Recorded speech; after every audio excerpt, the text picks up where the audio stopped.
Too raw.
Yeah, sir. Y'all already know what it is. Y'all are back for another episode here of Blunts and Breakdowns, right? Y'all here for Blunts and Breakdowns. Y'all ready to get blunted with your guys, man? Rundown and Machiavelli, my dog, man. How you feeling, dog? I'm cooling. A lot better now that I showered and shit, bro. It's been crazy weather this week. Brutal weather. Man, I had to splash full water on my shit just now, bro. Like, it's not no fucking joke. Yeah, summer is literally here now. Ain't no denying it. And you know what else? Yeah.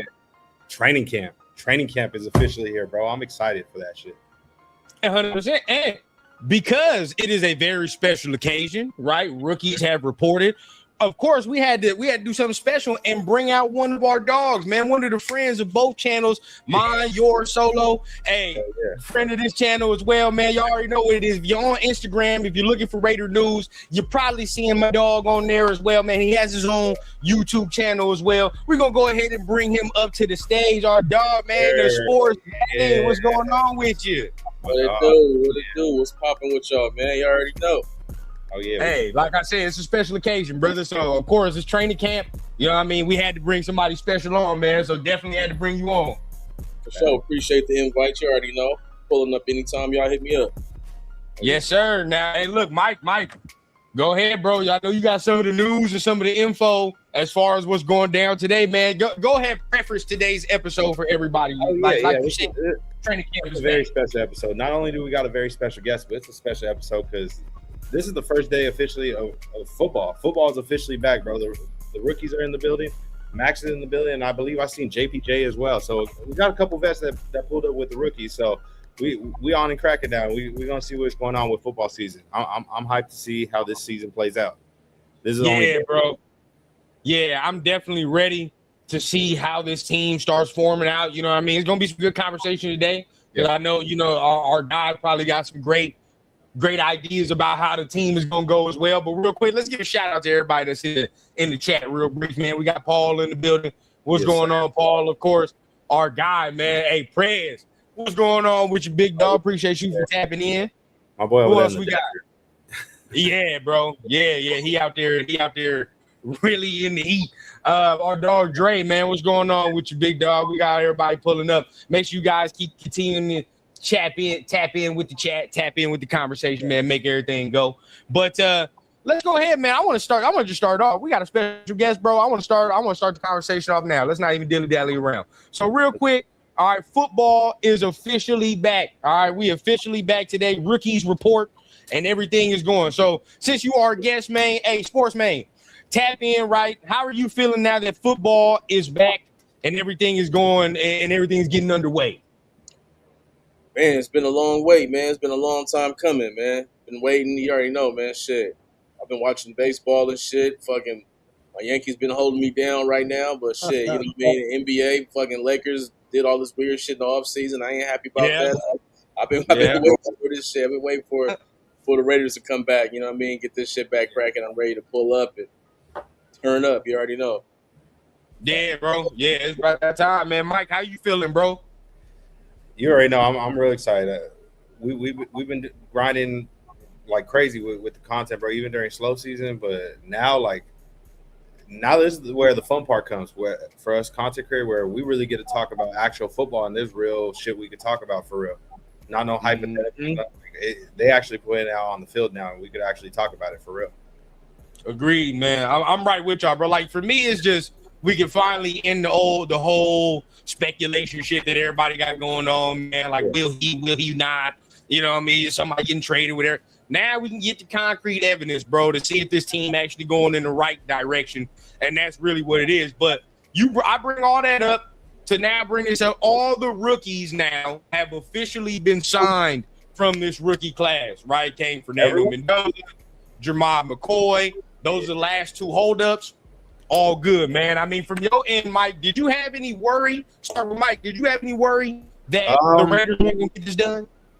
No, not necessarily. I just thought it was going to be interesting to see like what was exactly the terms or the holdup like with the bonus. Like, did he really want it all at once, or what was like the, I guess you would say, the language discrepancy, or you get me? Like, what was the confusion that caused the delay? That's the only thing I'm wondering.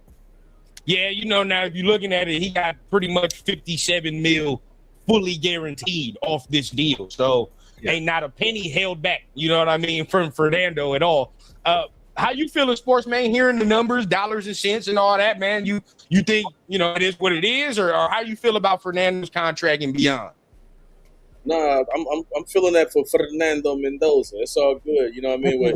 Only thing I've been worried about, I'm just like, man, this sounds like some old Raider bullshit. Like, because, the whole holdup was the language. You know what I mean? I did a video the other day. I said, man, he like J.G. Wentworth, man. It's his money and he want it now. He don't want no motherfucking payment installments. He want the fucking money, man. And looked like they finally did the right thing. Now, I know he got the guaranteed contract, but I still don't know how they broke down the signing bonus. You know what I mean? Like, I don't know how how they actually worked that out, or if he just said, fuck it, I'm just going to sign it because it's all guaranteed. I don't really know how that worked out, but, I knew it was going to get done. They ain't going to fuck that up, but, I didn't like the holdup. You know what I mean? This is your franchise guy. This is supposed to be the game changer. Don't have no battle with his representatives. Just get the shit done. Pay the man. And don't be the only team. You know what I mean? Don't be the only team since fucking Kyler Murray not to give your first round overall pick all of his fucking bonus money up front. Yeah. I agree with that. Now, I personally wasn't really tripping off the Fernando one. I was tripping more off the McCoy one. Because I'm like, I can see why this getting held up. You feel what I'm saying? The injury, and maybe they got some weird-ass language within the contract because of that. So it's like, all right, that kind of scares me a little bit. But the fact they got him done, that is what it is. You know what I mean? Fernando, I wasn't tripping about no dollars and cents of what they gave him. I was like, all right, you already knew what time it was. It just mattered about what they gave him. You know what I mean? And maybe how much they gave him. But then you find out, like, no other, like, even Buddy from the Rams ain't even signed yet, I don't think. I don't think he signed this shit either. No other quarterbacks are really signing. I'm like, all right, there's probably something going on. Or, like, everybody's waiting for Fernando to sign his shit, and then the trickle down effect going to come off that. So, Fernando, if that's the case, he got to make sure he getting the right contract for everybody else. You feel what I'm saying? Like, if my shit going to be the precedent for everybody, then I got to make sure I'm signing the right type of money and all the extras. So, that's probably what was going on with that. I was never really tripping off him. But McCoy, though, I was like, all right, bro, like, let's not fuck that up. We got him at 4th round and all the extra shit. Don't put no weird language because of the injury shit. Don't do that. That was what's scaring me. I wonder if it's more so like he was feeling like he deserved more money, obviously based on where he was ranked. Do you think that was what the holdup was, or were they trying to give him incentives? Because obviously the teams have talked about it, coaching staff has talked about it. They feel like he clearly was the best corner in the draft, and there's a reason why they were willing to take a chance on him. Right. I had this conversation, and that's a good question. I want to get Sportsman's take on this because there was somebody asking me the other day on one of my shows where he was like, well, you know, what if he's trying to hold up the contract because he feels that he deserves 1st round corner money and because that's where he's supposed to go. But it's like, come on, like, I'm gonna let you go ahead with that. Yeah, we know it don't work like that. You know, sometimes guys just say outlandish shit, you know what I mean, because they just don't really know how the NFL works. But, you know, like you said, it was all about the language in the contract. You know what I mean? They like, look, bro, your knee fucked up. We got you, because it's only a $5 million contract with about a million a year. So this was just an argument, just about a 9-cent argument. This was just a negotiation about what's guaranteed to me. You know what I'm saying? What can y'all guarantee? You know, he was like, instead of 5, give me 10. You know what I mean? He know he got to prove it, show that he's healthy. he betting on himself. But yeah, it was just about the guaranteed money that he was going to actually get. You know what I mean? So I wasn't really worried about it. I mean, at the end of the day, what he going to do? Not sign, motherfucker. We the only one that really jumped out the water and Exactly. took a chance. So he really didn't have no choice. But I'm glad it seems like maybe they sweetened the pot up for him a little bit on the bonus money. I don't really know. That's what I'm saying. Well, I don't really know. I mean, I don't know if they gave him a little bit more guaranteed money. I don't know if they gave Mendoza all of his guaranteed money. I mean, his not guaranteed money, his signing bonus. That's what that was about. It was $38 million. He wanted that shit up front. So I don't know if that happened or if they was just like, you know what, man, fuck it. I'm just gonna just sign the contracts. Yeah. Now the one part that has me also ecstatic about the signing of Jermon McCoy is a lot of people have been worried about the long-term health concerns about is he going to need another surgery for like his long-term health and for the future. Our guy, former Raider beat writer Vinny B, he actually said that he won't require a second surgery. That he's going to be perfectly fine. So if that's the case, shoot, we got a steal for sure. I ain't gonna lie, bro. You could have watched his pro day. You could have watched the pro day and been like, he don't need a fucking surgery. I swear to God, bro. Like after the pro day, and I watched him run them drills, I'm like, he don't need no fucking surgery, bro. You don't hold up on nothing. Now he looked smooth, everything was straight. So I'm right with, we might have something that he got to go out there and perform. You know what I mean? Got to perform, got to get everything right. But I think we got something for sure. I might be done with it, but I think he's CV1, bro. I think when he steps foot on the field, like off rip, we gonna notice. So you actually watched the pro day? Because I know he ran the 4.3 on the 40. My only concern is, when you run the 40, that's a straight line. I didn't see the pro day, so he was like pull-ups and cuts and all of that. Yeah, it was the little, you know how they do the W, and then they do the little like for DBs and all that shit. So I watched him backpedal, come out of it and all that. I'm like, yeah, no, he don't need that, bro. Like he's straight. He's straight. He was good. Yeah, that's a big plus. That's a big positive right there. I mean, as far as him needing surgery, we ain't gonna know until after this season. You feel me? Because he feeling some, maybe not even after the season. After he just gets some playing time in, how that knee is feeling. You know what I mean? But shit, God willing, everything is good. But yeah, I think that they're gonna ease him in still, just because how they feel about rookies. They want to just really ease all rookies in at all positions. So I feel like it's gonna be Stokes, but I think that he'll have a chance. I think it's gonna be him and Masses. They're gonna be fighting for that number 2 spot, man. Okay, that was gonna be my next question, bro. And we're gonna just start with you, Maine, because at the end of the day, we already talking about it. Could McCoy be CB1 or can he start this year? I think it's gonna be hard to start him over what's his name from last season? What's his name? Darren Stokes. Yeah, Stokes. Not Porter. Stokes. Not worth Porter. Porter's finna play himself right out the goddamn team. But Stokes, I think Stokes is going to be the number 1 corner, and then the number 2, I think is going to end up being Masses, just because no injury concern, nothing like that. I think him and McCoy is going to be the ones switching out different times, spelling each other at cornerback too. Then you already know Teron Johnson, as long as he signs his contract, he'll be that slot. So you know what I mean? I mean, if we give him some guaranteed money, but yeah, I think it's going to be Masses and it's going to be McCoy rotating at that second cornerback spot. Okay, how you feeling, Mike? Honestly, I think he's gonna start. I don't know whose spot he's taking, but I feel like he's taking somebody's spot for sure.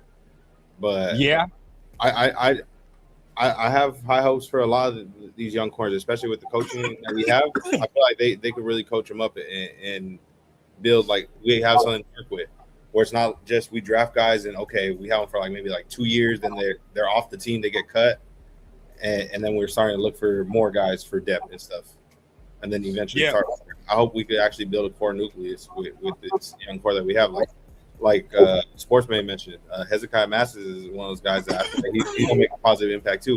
We broke him down his film a couple weeks ago.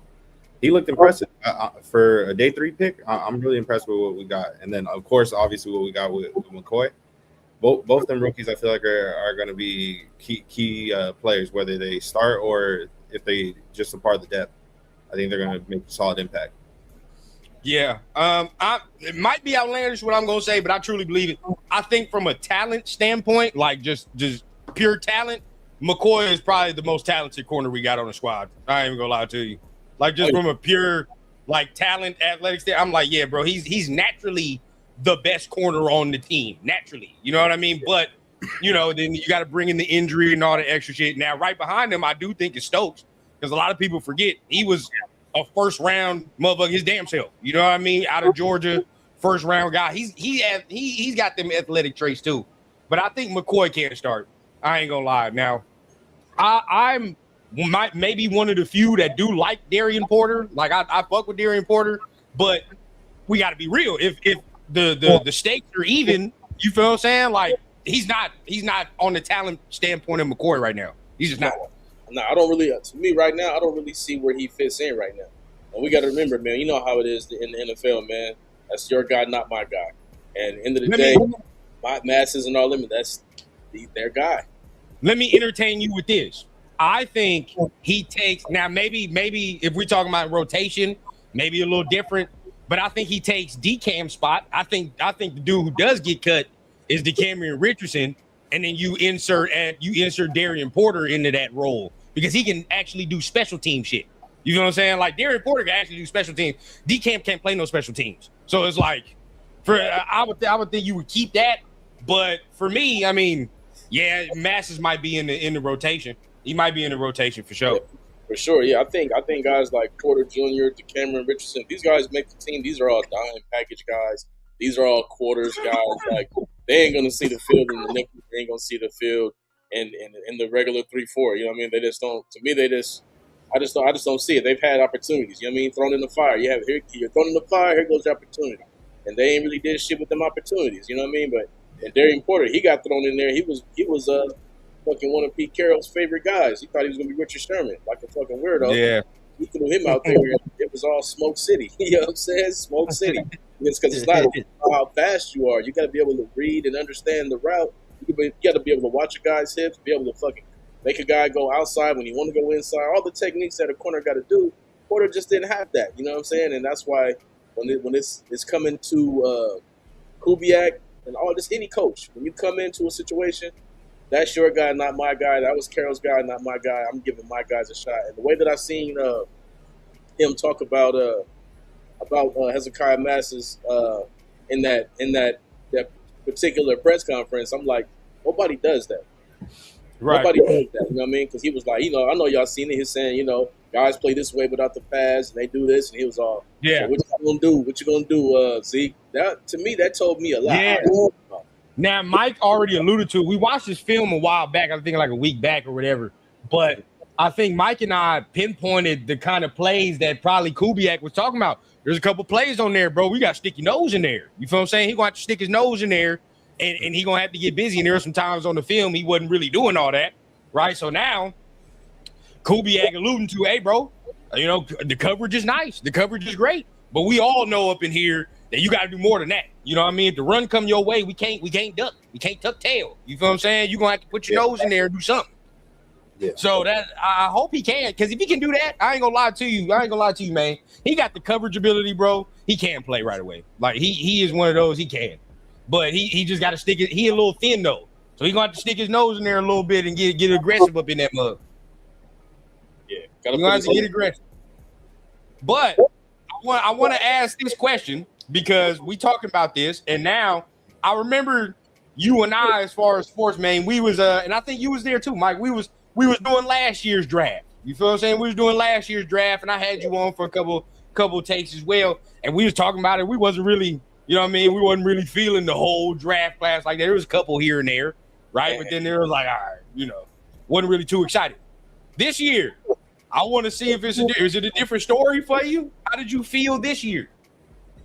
Yeah, I actually liked the draft this year, but I did have it was only one disappointment. Anybody that been following me, they know what this disappointment is. And I mean, I like Stoops. I think he's gonna be a star. I just wish it was a way. I wish there was some way that they could have dug into this bag and was able to get my guy Lee Hunter at that pick, and then get Stoops in the same round. Yeah. If they did that, that'd have been an A+++ draft. Because I'm telling y'all right now, man, Lee Hunter, this motherfucker is. I was on him too, bro. Yeah, I was on him too. He's I fucked with Lee. I feel like we would have got Lee Hunter with everything else that we did. I mean, I feel like the future would be like it's. I mean, you got pieces like set. You know what I mean? And now we look around, and that's really the question mark on the team right now. Besides wide receivers, is the nose tackle position. I felt like Puck fell in our lap, and I'm taking him over O'Boy and over McDonald. I'm taking over all of them. EJ. Yeah, Sure. Yeah, they got a lot of faith in Luwalu and all that shit. You know what I mean? As far as the D line goes, the interior D line, it's a lot of faith in them young dudes, bro. So we'll see. Yeah. I like Jonah. I like Jonah a lot. I like him. Yeah, I like him, and I like Adam Butler a lot. But when you get a chance to get that Warren Sapp type of guy, you gotta fucking get him, bro. yeah. I hope we don't pay for it. I know. Who went to where the Panthers? Panthers got one, bro. Yeah, receiver, the same thing. You feel what I'm saying? Receiver, the same thing, bro. Because I was hell bent on getting that Denzel Boston dude. Yeah, Mike already knew, bro. I was hell bent. That's who I wanted. He was hot. Brown looking the pick after, dog. I like Stooks too, but when I look at this goddamn receiver room, I'm like, God, it's terrible. Yeah, I don't. He said it's terrible. Yeah, I'm not a big fan of it either, man. I mean, like I got a bunch of guys that hate me all the time. Just hit me in the DM, be like, bro, you got to think of this. I'm like, it's not about wishful thinking, man. It's about looking at the rest of the league and understanding what it takes to get off the line, get open. We got Brock Bowers. He's our number one. Okay, what do you do on third down when it's a bracket coverage on Brock? There's nothing there. These guys got to win on the outside. That's why I'm like, that's why I'm in favor of them getting a veteran out there just to help these guys learn. I mean, if you remember last season, fucking Jack Betch was penalized just for lining up wrong, and people thought rookies just get out there on the field and just dominate. No, bro, there's a lot they got to learn as a receiver, bro. You got to get off the jam. You got to understand which way to go on the option route in the zone. It's a lot you got to learn. That's why it helps to get a veteran out there to guide these guys so they can see how it's done. So, yeah, I'm nervous when it comes to the wide receiver position. I feel like if we lose a lot of close games, I think the wide receiver group is going to be the death of that. That's going to be the issue. I personally think that's going to be the reason why. Now, I'm not hoping that is, right? That's where some people get it confused. Some people be like, well, he hopes that. No, I definitely don't hope we start losing fucking games. But I just have a feeling like last year when I was looking at that damn O-line and be like, I don't know, man. I don't have a good feeling. I got the same fucking feeling with the receiver thing. You feel what I'm saying? So it's like, I don't know. We'll see. But, Mike, let me ask you this, and then I want to get Sportsmane's answer to this, right? What draft pick do you believe will have the most impact on the squad this year, bro? Now that the rookies have reported, we're going to talk about the rookies. Mm-hmm. If I had to say, bro, I'm going to probably go with Mike Washington, low-key. Not a bad pick. Damn near my pick. I ain't going to lie. Yeah, bro. I want to say Jermod McCoy so bad, but also like there's no denying it. Like he's going to be in the rotation right there. We're going to see Mike Washington gain some reps for sure. So I feel like he's going to have a bit more of an opportunity. Agreed. Sure. What about you? What about you, man? To me, I got a 1A and a 1B on that. I think it's two guys that's going to make a big fucking impact. And Mike Washington is one of them. I feel like once Genty takes that load and you get down to that 4-yard line, guess who's pounding that shit in? The 6'2", 220-pound guy who runs a 4.3. Like, you know what I mean? Like, I think he's gonna have at least 7-8 touchdowns. I think he's gonna have a nice amount of touchdowns because he's gonna get the ball a lot within the goal line and shit like that. But shout out my guy Trey in the building. We're actually talking about Mike Washington yesterday.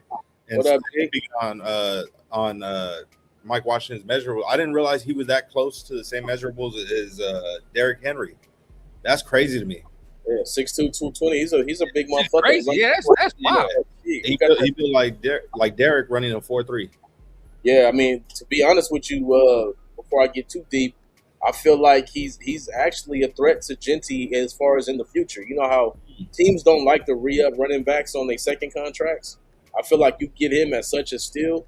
If he's really flashing like that, I mean, that's going. You know what I mean? It's a team game, but hey, you know, he's flashing like that. I want to hear that, bro. That would be shocking to me, bro. Especially hear with all the people that said that he's generational and stuff. If he don't even get paid a second deal here, and he get replaced by the dude that's supposed to be his RB2, my good brother. Man, he's that good.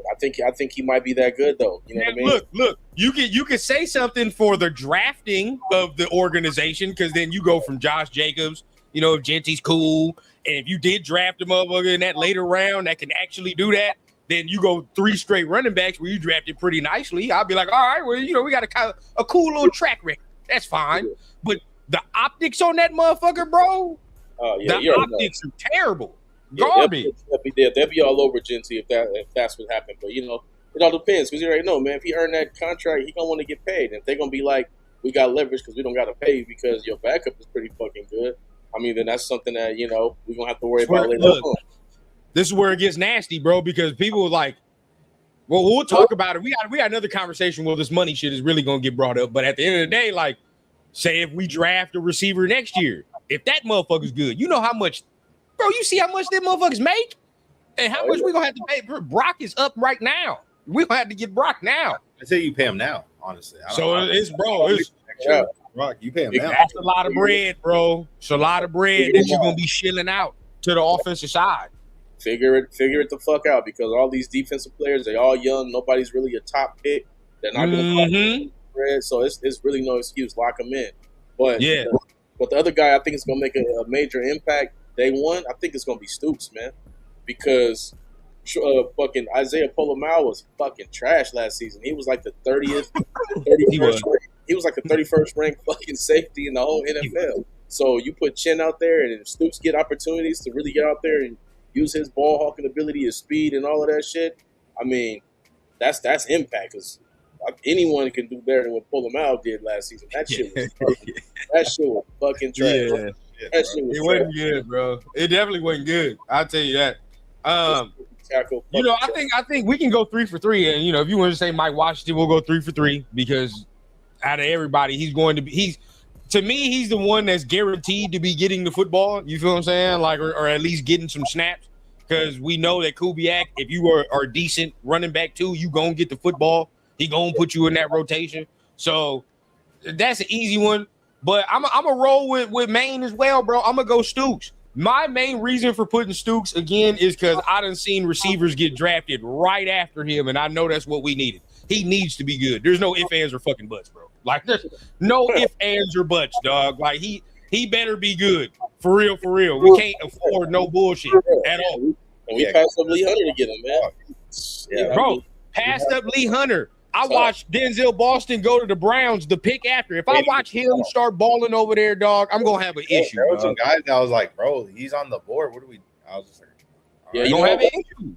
I knew they wasn't going to do it, though. Like, something told me we wasn't going wide receiver. Right. I knew we wasn't going wide receiver, even though Boston – you need a weapon. You need a weapon. Like, I was okay with the second round. When we didn't go receiver in the third, that's when I was like, all right, what the fuck are we doing? That's when I got a little heated.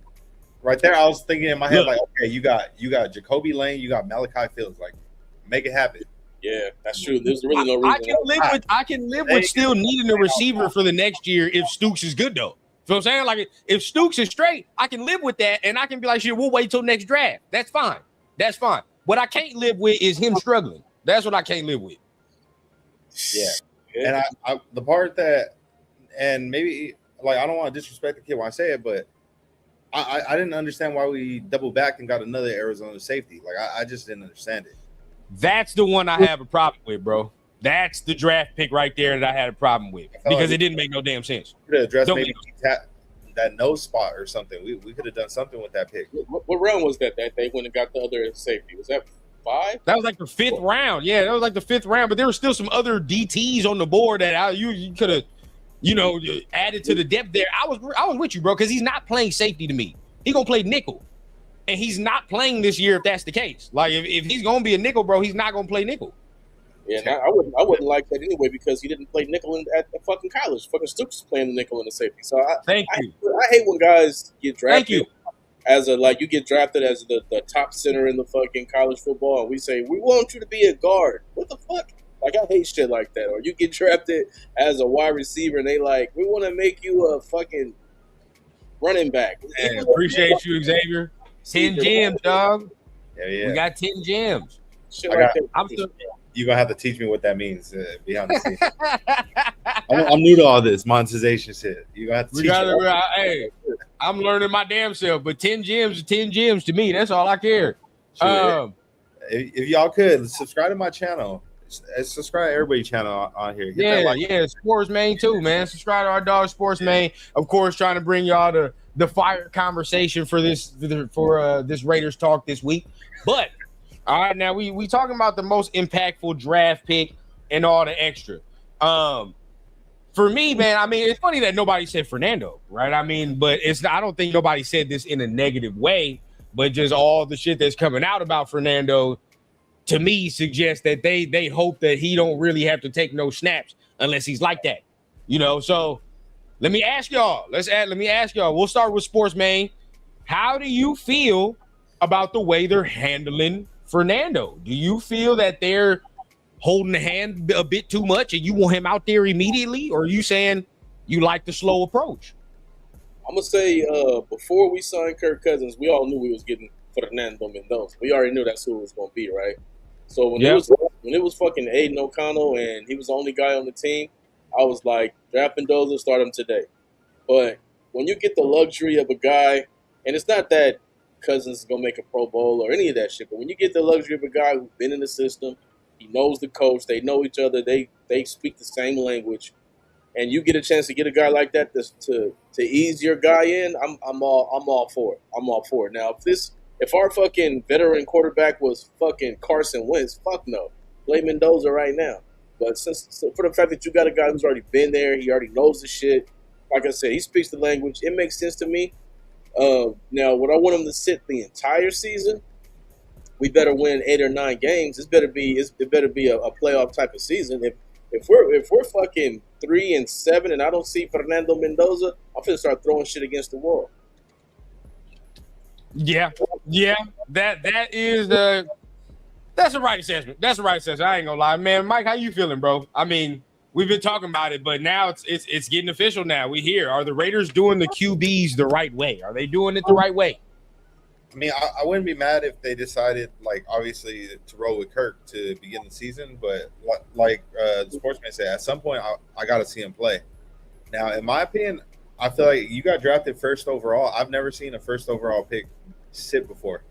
Usually, when you're picked first overall, you're the guy. You're supposed to be like that. So I expect you to start day one, no matter what. I feel that, especially right now. What it's been lately, right? They all been going from 5'3" Kyler Murray. They all been going day one. So I do understand and I get that too. You know what I mean? Like I said, it's only because you got a guy in place, and then on top of that, everything is new. You feel me? Like, it's not like we throw Mendoza into a system that's been here for 5 years. It's all and everything has to gel. So let them gel. Then you just pick them up and you drop them in there. Yeah, and he's a guy that his what they would call his elite trait is his mentals, his processing. Right. It's not like he doing like crazy crazy dual threat shit like that. He's the guy, you know, he knows how to learn the playbook, and he knows how to you beat the defenses and shit. So in my opinion, he already had the playbook since like March. Like we said, we already knew he was the pick. So if he had the playbook since then, he should probably I'm pretty sure he already picked it up by now. Like in my opinion, he younger and he more athletic than Kirk is currently. I feel like he should be able to beat him out. That's just my thought process with it. I feel like he should be able to beat him out. Now, me and Mike and I have went back and forth on this, man. We went back and forth. I have always took this standpoint, bro. Most quarterbacks in my lifetime that I've seen that have sat have been good. That's just me. I've seen more quarterbacks that have been able to sit and been able to learn be better long term than the ones that just start day one. You feel what I'm saying? Like, so, I mean, you can go. The list goes from Jordan Love, 2 in our own division with Patrick Mahomes and Justin Herbert, because a lot of people forget Herbert didn't even play right away. He waited till like mid-season or whatever the case for him to play.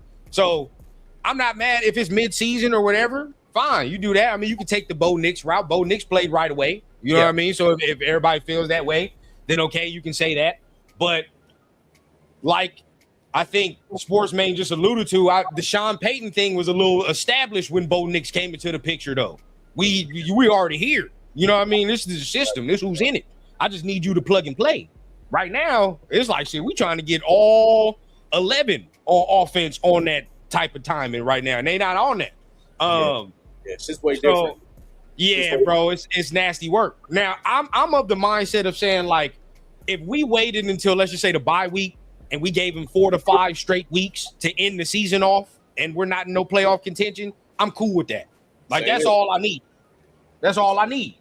Same here. I'm good with that too. But like Mike was saying, he said he expects he not expects, but he thinks that Mendoza should be able to beat out Kirk Cousins. Like my thing about only thing I would say about that is you can give a motherfucker the playbook in February, right? Like we all played Madden before. I'm pretty sure y'all some Madden guys. Yeah, like, yeah. When you go to the practice facility and shit, and you just running, you're not running against defenses and shit. You just throwing hooks and you throwing this. Once you start adding more defensive players out there, it gets different. You know what I mean? Like, I think he may know the answers to things, but you don't really know what's going on until them bullets start flying, bro. And that's why I think, like, even mentally, you know what I'm saying? Like, he can be sharp as a mosquito's needle, but I don't think he'll be smarter than Cousins right now. You know what I mean? Because Cousins know, like, I think that too. Boom, boom, boom. You know what I mean? That too. You know what I mean? That's true. It's just after what we seen last season, or his only season at Indiana, like the fact that he went into that, like, had to learn a whole new playbook, and he took a team undefeated and won a Heisman. That's kind of crazy. So that makes me feel more comfortable. Like if he did that here on the big stage in college, won a natty, all that, he should be able to transition well in the NFL and start. Yeah, that's what I'm saying, though. If it was Aiden O'Connell ahead of him, for sure, he's going to beat out Aiden O'Connell. Yeah. He's going to beat out Carson Wentz. He's going to beat out fucking Levis. He's going to beat these motherfuckers out. But it's just the only thing about is Kirk Cousins just because they've been together, and you know what I mean, and it's already a written language. You know what I mean? Like he already knows every answer to every test. He knows exactly what the fuck's expected. You know what I mean? He knows where to go, and he makes these tight ends eat. Kyle Pitts was eating over in Atlanta last season. Like it just makes sense, you know what I mean, to at least try. But Cousins is not guaranteed. This motherfucker can fucking get elbow tendonitis in the fucking 5th game, and that's what I'm saying. So I was gonna bring up this by Money Chuck, and he says I wouldn't be surprised because of the age and injury that Cousins might look washed up by game 4, and then you see Fernando. Now this is the thing, and I always go back to this. I think it's a way easier transition for the fan base and everybody else to say, well, Kirk, you're not cutting it. We got to throw in Fernando. Whereas if you do it the other way around and you got to take Fernando out to put Kirk Cousins because Fernando's playing so fucking bad. Oh, bro, with this draft class that's coming up, dog, I wouldn't even want to be doing no shows with Mike, dog, if that was the case. I wouldn't even want to be doing no show because, Mike, you know what you would be doing, bro, if that's the fucking case, bro. If they had to take Fernando out because he's playing so bad, they got to throw in a 38-year-old Kirk Cousins, bro.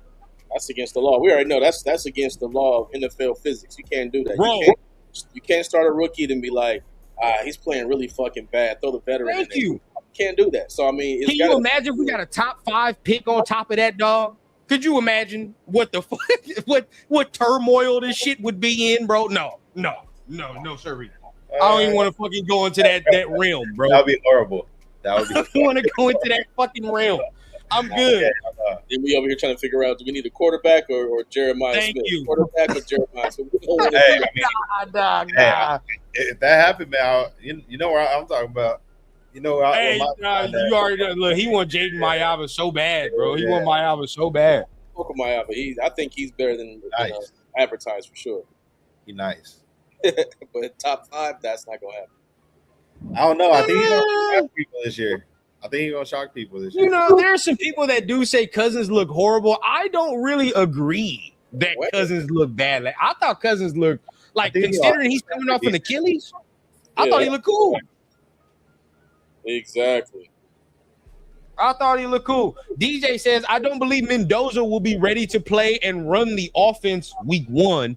The speed of the game and disguises he'll see from defenses might be too much. Well, I don't know. He played some of the top defenses in college, and a lot of them produced some NFL players. Look. I just want to say this real quick. They saying that one thing I learned about a lot of Raider fans, man, a lot of Raider fans don't watch shit but the Raiders. And this is B100. And Kirk Cousins, what I do know is he played 8 games last season, and he was 5-3 in them 8 games. Now, I got the stats in front of me. 61% could have been a little bit better, right? But again, coming off the fucking Achilles. That's major, right? He threw for 1,700 yards, 10 TDs, 5 picks. You know what I mean? Pass rating. I'll take it right now. Exactly. Pass rating was only 84, but then again, you're coming off the bench. You're coming off Achilles. This year, he's not going to be rehabbing. So he had to rehab all last season. He's not rehabbing right now. This is all about practicing and everything else. So I think, not saying that he's going to be a Pro Bowl type quarterback, but I feel like he can get the Raiders off to a hot start. You know what I mean? Like, I feel like we can get that home opener.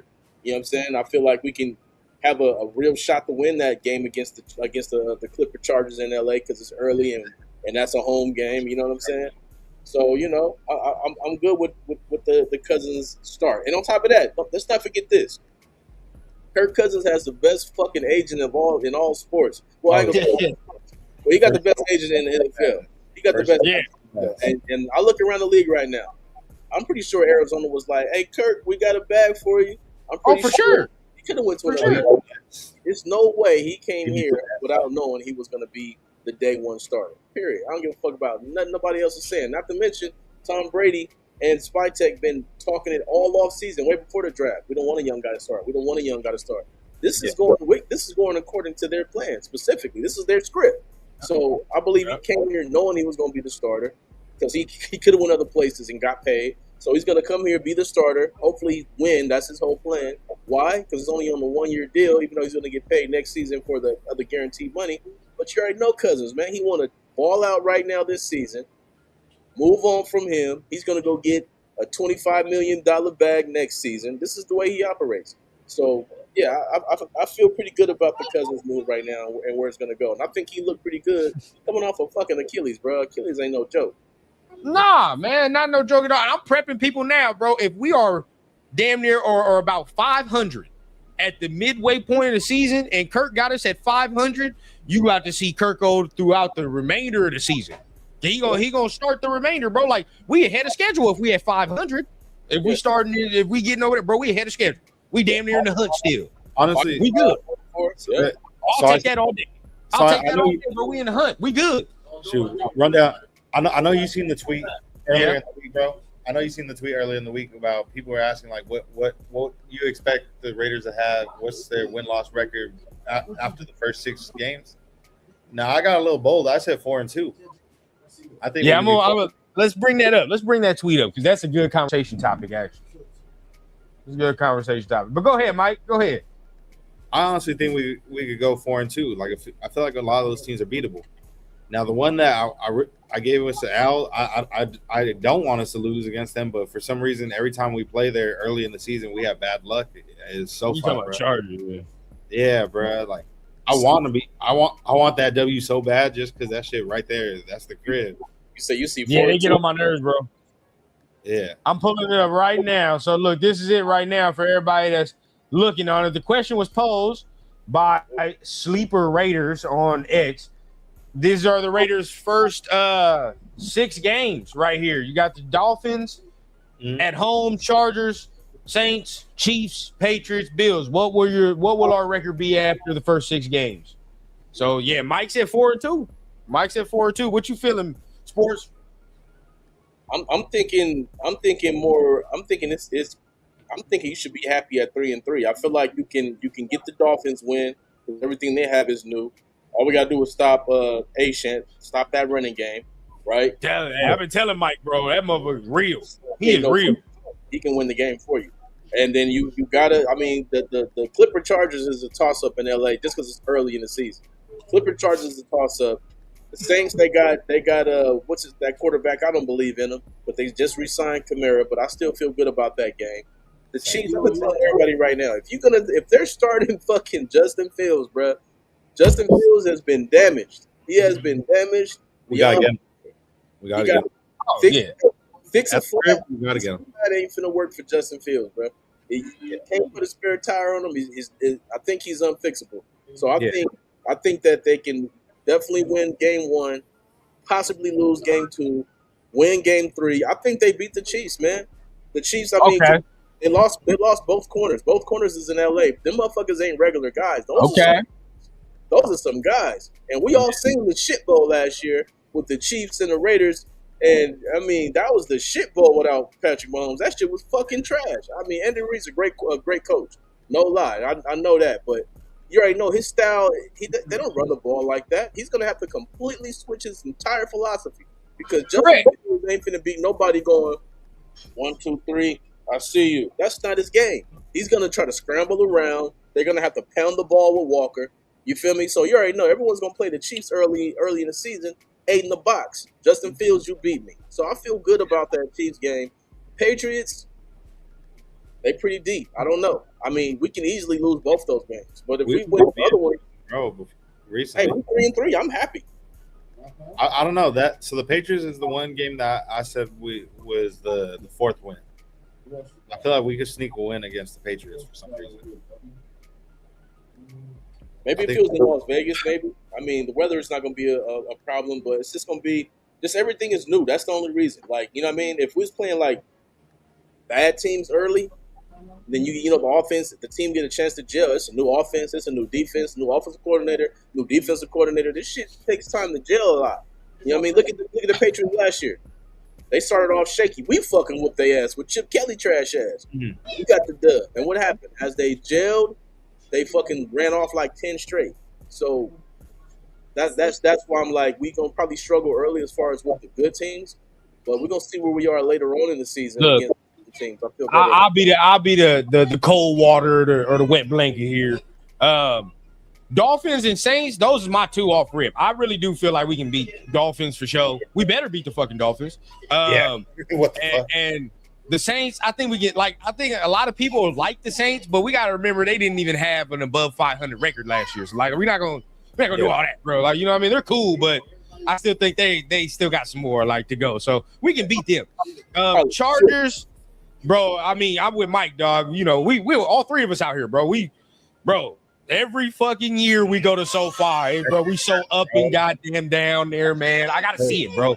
I gotta see it. I don't know what it is with us in SoFi. My problem, I don't know if Patrick Mahomes gonna play that Chiefs game or not. That's my thing. Because they talking about he 100% healthy now.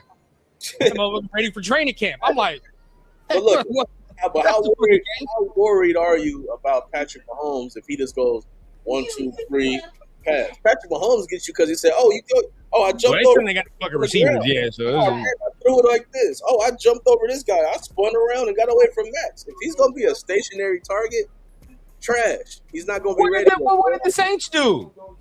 I'm saying motherfuckers are talking about them like they some damn Super Bowl contender. They're not no Super Bowl contender like that. Tyler should. They're okay. Like, they're okay. I don't think they know no big old NFC threat. Like, if we were playing the Rams or shit, like, I don't think we got to gear up like that. You know what I mean? Like, I think they're okay. I really don't think we can, like, there's a part of me that don't think the Patriots going to be that good anymore. But then again, like, I don't think we can beat the Patriots with our current receiver core, dog. I don't. I just don't think we can fuck with them with this current receiver core, bro. There's too many things they can do to us on defense that will stifle us, bro. They got a good D-line. You know what I mean? They got a good D-line. They play the run right. They're physical as fuck. They got a CB1 for real, that if they wanted to put him on Brock, they very well can. So it's like, now, you know what I mean? We got to start looking at who else going to free up the space. So that game fucking scares me. And the Bills, I don't know. The Bills to me are the ones where I'm like, do you really think they're going to be that good again? I don't think they're going to be that. Like, I think Josh Allen going to be him, but they are every year somehow, some way. I mean, they haven't had a really, really good wide receiver since Diggs, and they still. No, I think their defense is what's gonna fuck them though. I think that's what it is with them. I don't think that defense gonna be as good and they were shit against the run last year too. So man, we can get them in the ground. That's my one where I feel like we might be able to do something against the Bills. Everybody else scared me. I don't know the Bills. Everybody else scared me. Like, I don't know. I mean, they win in 10 games. Buffalo, you can log in every time. You feel me? So, like, I mean, I don't know when the last time the Bills ain't being good. That's what I'm saying. They've been good for a while now. So, yeah. I mean, if their defense still can't stop the run like they wasn't going to be able to last year, that's how we can get them. if we can run the fucking ball. We got to be able to run the ball, though. If we're not running the ball, then nah, it's not working. You can forget about it. Now, Severe says if Shuck started all year, he would have been the offensive rookie of the year. They have a good O-line, plus Olave and Jordan Tyson added ETN too. Nah, that's right. all good and dandy. But guess what? Guess who they grabbed on their defense to start? Oh, good old Tyree Wilson. If you're telling me they had to grab Tyree Wilson in order for them to get some pass rush, Severe, oh, stop. I don't want to hear it. I don't want to hear that, dog. I don't want to hear it. Hey, but I do like me some Travis Etienne. I do like their offense is real. Their offense is real. Olave is the real deal too. You know what I mean? But the question their defense sucks though. It's trying to shut. Their defense is ass. That's what it is, bro. Their defense is ass. They had a lot of injuries last year too, though. I mean, I don't know. I'm not gonna sleep on the Saints, but I think. I mean, when I look at this team, our team, like, bro, everything is fucking new. Like I said, we don't have. Sure.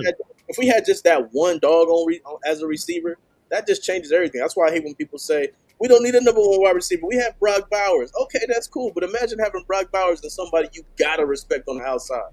That's a nightmare for a defense. You feel me? Not gonna matter. Yeah, exactly. Not gonna matter, bro. You want to try to bracket fucking Brock? We got our dog on the outside that you can't cover one-on-one. But everybody everybody tends to forget too. When we saw Brock dominating, right, and doing all the shit he was doing, Devontae Adams was still on the team. Yeah. He was still on the team when he was doing all that shit. We saw him do that rookie year, bro. Good fucking point. So it's like we can't, like, everybody seems to forget that, like, there's a reason Brock had all that open free space in certain games, dog. They had to pay attention to Devontae and be like, well, he's over there. We can't just bracket Devontae or leave Devontae fucking open. So it might be something. I mean, so this brings up this question because you was talking about it earlier, man. Were we talking about veteran receivers, right? Do we grab a veteran receiver? What do we do as far as that? I think we're gonna go through the first week or two of training camp, and you know what I mean. We're gonna really find out. I mean, but at the same time, we don't have like super dogs at corner who gonna dog out young guys where you can be like, oh fuck, we can't do shit with. We got to get a guy. Like to me, the best move is to just get a veteran. You know what I mean? Like people They so concerned about Stephon Diggs. Stephon Diggs in Vegas is a problem. I don't give a fuck if he fucking Cardi B, Cardi G, fucking Tina Turner. I don't give a fuck who he fucking. Only thing I know is he producing 85 catches, 1,000 yards receiving. I don't give a fuck. And he played with a rookie quarterback, second-year quarterback, and went to the fucking Super Bowl as the number one receiver. So, to me, I mean, if you want to win right now, if you bring Stephon Diggs out there, bro, and even if you got to go Debo, but my number one choice would be Stephon Diggs because he can still do his shit. And you got him on the outside, and you got Brock right there, and you got Genty in the backfield, and you got these other tight ends in the personnel, bro. That's a fucking problem. That's a problem. That's why I say they really need a veteran, bro. If you want to win right now, to me. Yeah, my boy said Cardi B, Kenny G. I don't give a what flag you flying. Just hey, do what you do. Catch the ball. I don't give a damn either. But for me, I think they can fuck with Debo, bro. I think Debo can be a guy that we might be able to do something with because he's versatile. He's played in the Shanahan type system already. You feel what I'm saying? So he probably already knows what's required as far as that. So has Diggs, though. I think we could do some shit like if Debo's in shape, bro. Like we should be looking at that, to be honest. See, look, I say Diggs because he's already got that rapport with Kirk. They've already had. That is true. That is true. He does have that. Like this shit makes a lot of sense. But like you said, it makes sense with Debo too because now you're running 22 personnel. You can fucking roll. You can fucking put Debo in fucking motion and hand him the goddamn ball. But you can do all kinds of shit if you got Debo with this. Yeah, out the backfield, or we'd be able to do some crazy ass shit out the backfield with that. I get it. You feel me? Like I wouldn't be mad if it's. I really want. That's what I'm saying. Him, Brock Bowers in the backfield, that'd be crazy. Right, you can do all kind of shit. That's why I wouldn't be mad if it's one of them two. I'm happy with it. I just feel like trotting out these young guys, bro, and expecting them to get out in space and expecting them to know which way to go on the option route, expecting them to be able to be clutch on 3rd and 9 when Brock's bracketed. Like, I just don't like that. I don't like that. What about you, Mike, you think they should? You think that's a topic of conversation as far as veteran wide receivers? You think they just gonna ride it out? I mean, it's possible they could go after like a Debo or something like that, but I don't know. At this point, I say either give your guys a chance that you got this year, see what they got. Maybe one of them might fuck around and be the wide receiver one, or you wait till next year and you draft one. Or obviously, you already know the other agenda I got. You already know what it's on the topic. It's on the topics right here. It's on the topics. Yeah, man. Shit. At this point, if you feel like you need one, I don't think he likes his situation over there in Minnesota too much. I say you fuck around and hit a Minnesota, go get Justin Jefferson over here. That is another option, depending on what the Raiders are looking at, depending on how we do. Yeah, I'd have said like Debo would be the only guy I'm really looking at. Like now, if they wanted Stephon, I would be cool with that. Only reason, like, if it's me, I'm signing Stephon for a year for sure. But I just know how Spy Tech gets down, bro. Like you got any type of turmoil, no siree. Any trouble you in, bro, you not coming here. It don't matter. Don't matter what it is. He's all clear now, though. You know what I mean? He's all clear now. True. You know, it is what it is. But I just want to push back on my guy, Lecky, right here. What up, my guy? I got to push back on Lecky right here. People forget, man. People really fucking forget. They think that veteran wide receivers don't work out in Las Vegas. No, only one didn't work out was Antonio. Hey. It doesn't strike me as a Kubiak guy. He was already with him, and he balled out. Had one of his best seasons in that system. But look, I'm saying, look, people think that veteran wide receivers don't work out on the team. That's not true. Only one that didn't work out was Antonio Brown, right? I mean, you can't say Devontae didn't work out. He was fucking all pro. Yeah, we technically can't say that, bro. Like technically, you cannot say Devontae didn't work out. It did. Devontae was all pro. He came to play. They had a crazy season together, and then fucking they listened to Josh McCuss, and then you end up with fucking handoff Jimmy. We were just ass, bro. Like, no, that's it. Yeah, they did Devontae dirty on that. You know what I'm saying? They did Devontae dirty. Can't really be mad at that one. I ain't gonna lie. Like as time passed, I look like you gotta look logically, bro. It's like he did his fucking job. Yeah, he did his job this year, bro. Yeah, he was all pro. Bro, that year he was all pro. He led all wide receivers in touchdown catches over 25 yards. He led all receivers in touchdown catches. Bro, I mean, he did his job, and then they pulled the rug under his feet and say, "We're gonna bring in handoff Jimmy." What the fuck? We're gonna bring in Aiden O'Connell, this guy from Purdue who ain't never been shit. What the fuck? I mean, that was stupid, man. That was fucking stupid. Now, you cannot like the way he handled his exit. There are certain things he was doing. I was like, all right, bro, come on. Like, you know what I mean? Like, just his fucking head knocked off. This handoff Jimmy, man. Yeah, like, bro, as far as us type of fans, we knew what it was, bro. You ain't got to sugarcoat shit for us. Just say we fucking suck. I need to get up out of here, bro. I need to find somewhere to win. That's all. We understand. He tried to stick it out, man, but he couldn't no more. He did. He did. We did him dirty, bro. End of the day, we did him dirty. He gave us an all-pro season, and then we fucked him the next season. Yeah, bro. Everybody caught their karma. We was damn near our worst we've ever been after that. He went to the fucking Jets. Trash his damn self, bro. Everybody got a good reset. We good. Everybody resets. He in a nice little situation. We in a good little situation. Everybody straight. Speaking of Rams, dog. Goddamn, bro. That's a situation indeed, bro. Whatever the fuck they got going on, we need to get to that. That's what we need to get to. But looking at that, right? Okay, like we said Diggs, all that. No, I'm gonna give my guy some justice because obviously we're gonna talk about one of the big topics that wouldn't happen. Yeah. I don't think wouldn't happen this year, but at some point can. I mean, I think next year. How do you feel, man? I mean, have you heard any of this talk? Have you seen? And we're not going off of just Hondo and what Hondo's saying. This has just been a topic of conversation around here for a little bit. Hey, they didn't put some respect on us, bro. Talking about Hondo came up with that. No, that's not the first person that spoke on that. That was us, bro. That was us over here. I don't trust Hondo any goddamn way, man. He be shit. He don't tell the truth. He ain't real. I learned that year that they fucked Derek Carr over. I'm like, bro, how are you questioning it? That's why I don't even fucking Hondo like that. But Justin Jefferson, I mean, it all depends on what he want to do. He had some great years with Kubiak and with Kirk Cousins. So, like, how do you want your career to go right now? You know what I'm saying? It's not a great example from what we did to Devontae, but it's a new regime. You know what I'm saying? But how do you want your career to go? Because he could say, trade me to Buffalo. Now you with Josh Allen, you're winning immediately. You could say, trade me to Philadelphia. Now you took the place of A.J. Brown. Like, he can go any fucking where and be that fucking guy and have a chance to get a ring today.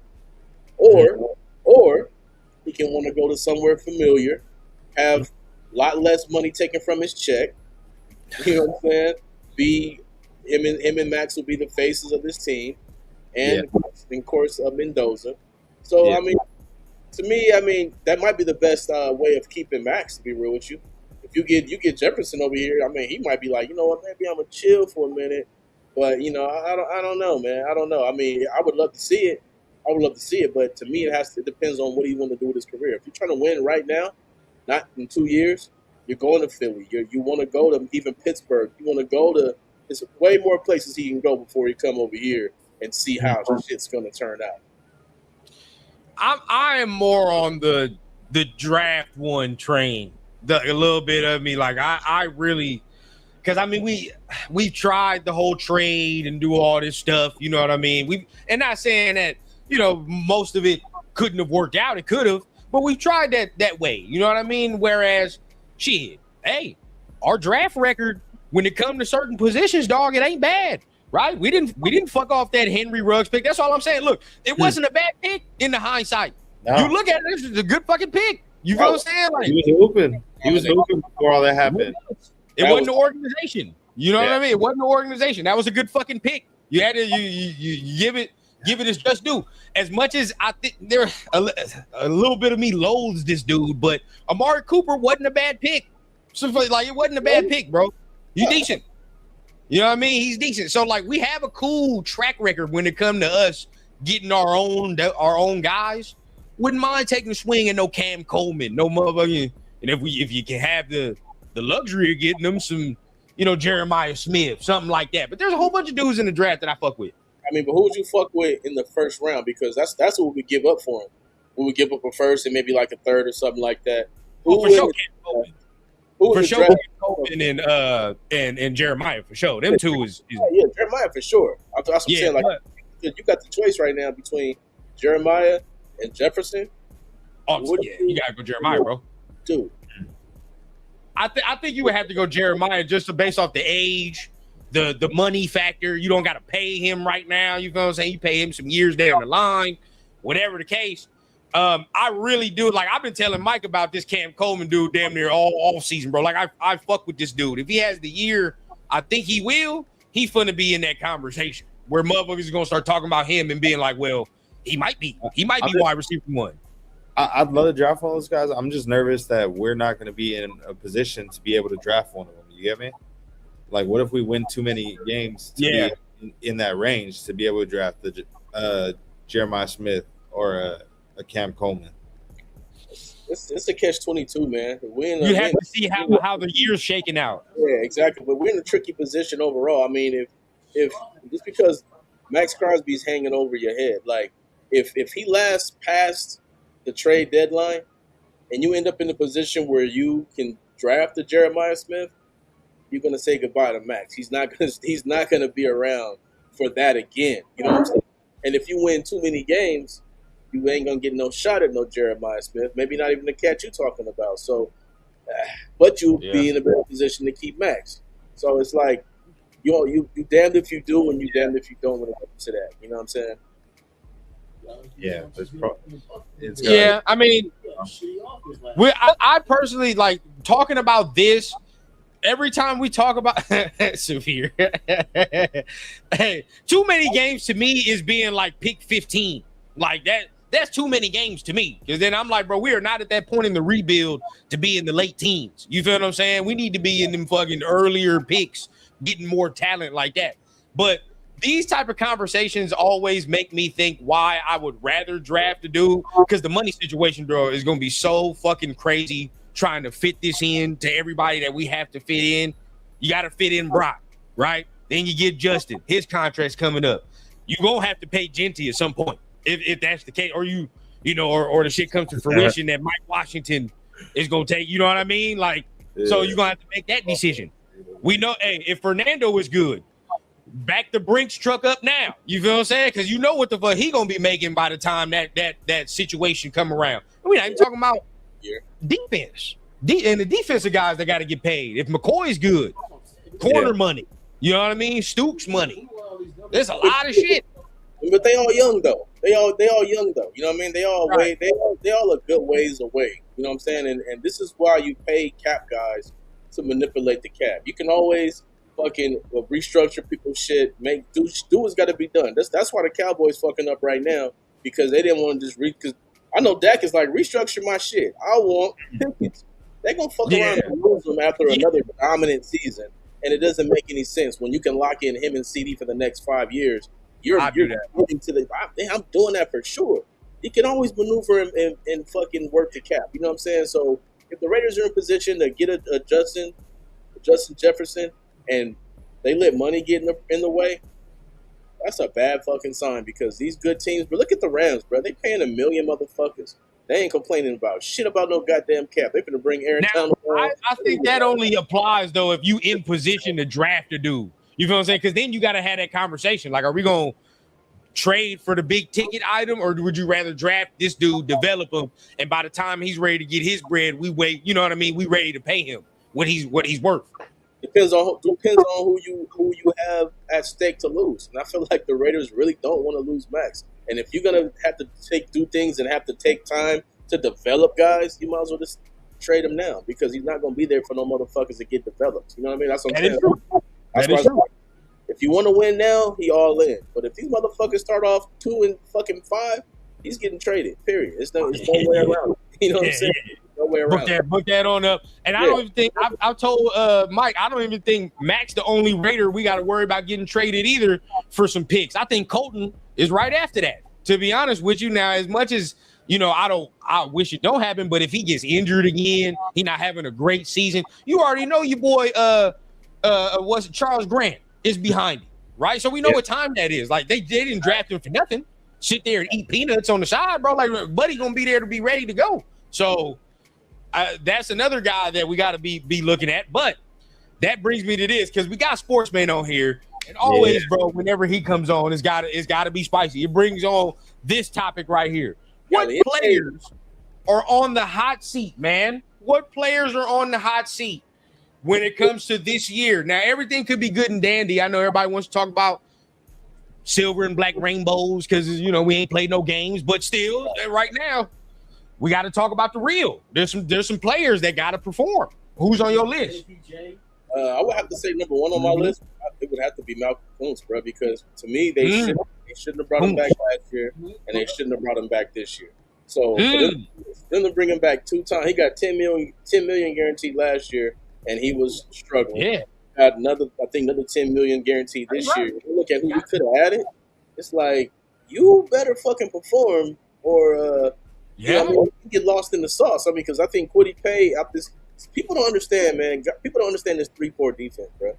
When you got these defensive ends playing linebacker in rushing situations, the game is so crazy. The game could be so much crazier, man. So I think it's Malcolm Kuntz. What did that say? My boy Sabir said the QB class next year will push Jeremiah down a few spots if you think he might get too many games. It depends on what you think it is. I'm not saying in a bad way by winning too many games. I'm just saying, like, I don't expect this to be no fucking 3-4 win team. I think I don't expect that. Like 7 or 8 wins. I don't expect that. I can see maybe 6 to 7. But to get the 7-8 wins, you got to be rolling with Cousins. You're not going to get the 7-8 wins with a brand new rookie who's in a complicated system. Like, that's not going to happen. If we was to start Mendoza day one, we get about 5 wins, and we be in the realm of getting to Jeremiah Smith. You feel what I'm saying? But if they was to get to 6, 7, I think they can definitely win 6 games. They can get to 7, maybe even 8 wins. It's going to be on the back of Kirk Cousins. I got you. He ran around too much. That's how he got fucked off. Now, for me, I mean, go ahead, Mike. You go ahead, bro. Who's on your hot seat, bro? Because my boy Money Chuck says DJ Glaze, JPJ. We can have a conversation about JPJ, but Glaze, you can say that. You can say that. On the hot seat for me, I'll say on the team this year, I would say shit. Maybe, yeah, I'm gonna have to say Trey Tucker. Honestly, That's a good one too. just because it's a contract year, so One of mine. yeah, just because it's a contract year, so it's like, all right, bro, we got to see what you can do. Right. That makes Contract sense. year for sure. Contract year for sure, bro. Yeah. And you already know what I said, Mike. The first thing that the new coaching staff does is bring in a receiver the exact damn same body type as you, same skill set. What's fucking? And he signed for a long ass time, bro. I'm talking about Naylor, of course. It's the writing's on the wall for you, big dog. You have to perform. Yeah, you have to. Yeah, and I'm not crazy about Tucker, bro. I'm not. I mean, he's a cool like gadget guy, but bro, like even if he has a decent season this year, he ain't finna get paid no real money. You know what I'm saying? Like his value on the market is not gonna be that fucking high. Yeah. Like, but I do think Tucker is someone who got to show what it is. You know what I mean? Because they can just let him walk. They can let him walk, no problem. But I'm not crazy about him. Yeah. You know, nah. Yeah, no, 100%, 100%.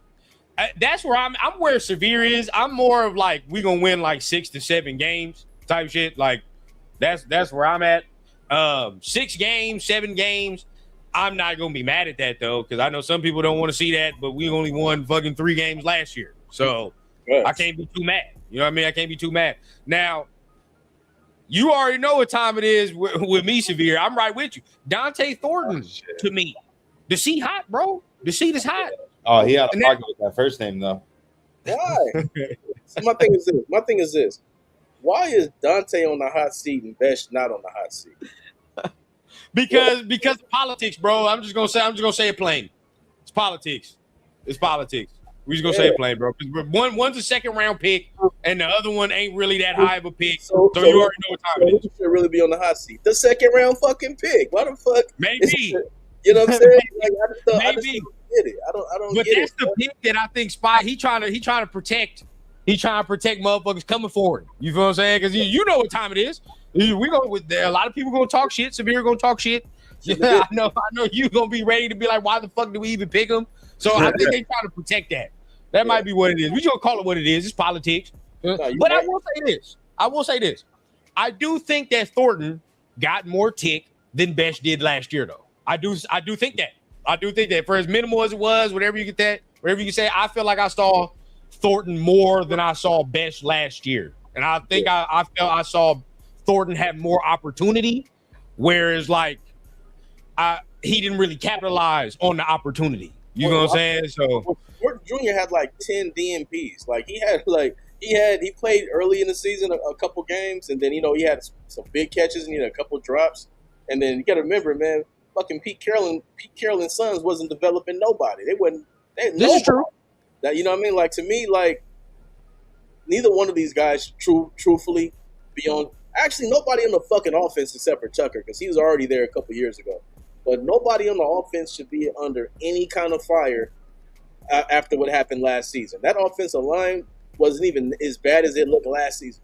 Everything was so fucking bad with that trash ass coach and all in his son and all that bullshit. Like, even DJ Glaze, this is just my example. DJ Glaze, rookie season, what happened? He came out of nowhere under. He was okay. He was okay. Yeah, he wasn't bad. No, he wasn't okay. He only gave up 2 sacks his rookie year. 2 sacks. He wasn't bad. And then what happened? They put him under Pete Carroll's Sons. He gave up 10 fucking sacks.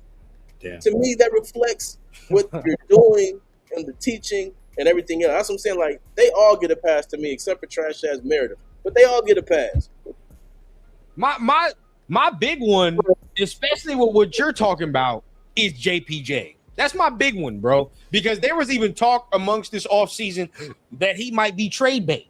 And I didn't understand that shit at all, bro. If he one of the players to me, and I've told Mike this, and we've had this conversation, bro.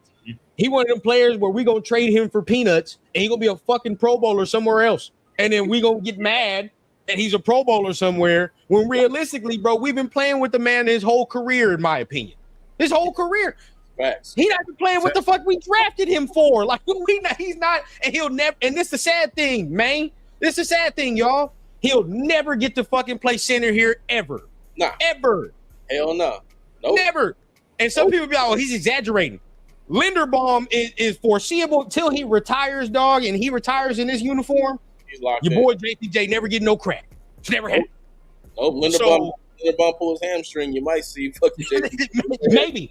Maybe. But they might fuck around and put Jordan Meredith there before they put him there. Who knows? If they do that, we need to fucking riot in Las Vegas. That again. I can't. We can't even get your boy to start at center before somebody who's never took a center snap, which was Meredith last year, bro. Like that's how much we were playing with the man. Talking about ego. I don't give a fuck, man. I don't care. If he can go out there and pancake somebody, let him do it. But, they wanted to teach him a lesson, I guess, what was happening last year. Bullshit to me. That shit bullshit. Facts. Bullshit. So now, I saw what did y'all think about the trade? Do you think he's on the trade block for real, bro? You think JPJ could really be on the hot seat? Because that's a player that was brought up this year, man. Me personally, I don't think so. I don't think he's actually considered to be on the trade block. I think they actually want to see what JPJ got this year. Bro. Oh shit. Damn. He's not even an injury, bro. He played 15 games last year and didn't just play the last 2 because we shut his ass down. Yeah. That's it. We were trying to complete a mission. Which everybody knows what that was, bro. Everybody know what time it was towards the end of the year, bro. Let's not nobody act all brand new or Fernando wouldn't be here. So he could have played them last 2 games, but they was like, fuck it. Well, why? For what? That's true. Yeah, but when it comes to JPJ, man, that's we on the same page, man. Run down like that shit really just fucking pisses me off because I remember when he had the demand that he play center when he was there with AP. You know what I'm saying? And the moment he came to play center, the running game looked different. It looked different. And then even when he was forced to play guard, he had a high PFF grade at guard. He can play both positions. He's good. That's what I'm saying. Like for the Raiders to put him on the trade block would be dumb as fuck because that's our biggest, most important position. You just drafted a quarterback number 1 overall. That's not depth that you want to get rid of any form of fashion. You want to see if he's going to be that dog. You know what I mean? Which he's the dog. They don't like him because he's a dog, which is weird as fuck to me. Yeah. Now, look, okay, for everybody's appeal, I would guess the fan appeal would hope that he doesn't get injured, I guess, or he doesn't miss no time, off of this year. But again, he played 15 games last year, could have played 17, so I don't think that's really that big of an issue. Yeah, he played 15 games. Remember, he just got rolled up on, and then 15th game, JPJ got rolled up on, and they was like, well, we're just going to shut his ass down, bro, because we're ass. Yeah. So there we go. But I don't think that's really that big of an issue, bro. I honestly think we would lose something for real in whatever trade we did if we traded this man. I think we would lose. Yeah. In my opinion, it wouldn't be smart to lose a solid caliber O-lineman like that. Yeah, well, what you gonna do? Depend on Buford? I mean, come on, what the fuck are we talking about here? Yeah, see, I'm more looking at like what's up with Rodgers and shit. Like, what's going on there? If Buford is starting, because like everybody, if you did your homework on Buford, maybe he's better in this system, but he was not that good last year, bro. He wasn't. He was not that fucking good. So it's the same scares me. It's the same fucking system. So if he's struggling with I'm saying. That's the difference. I mean, to me, that's just pure depth. I would not trade JPJ and be like, hey, Buford, let's see what you got at right guard. No. Now,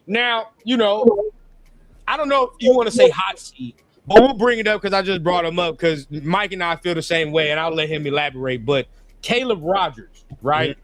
I have a real good feeling about him. I hope he can start. I like his nastiness. You know what I mean? I like the way that he can move people.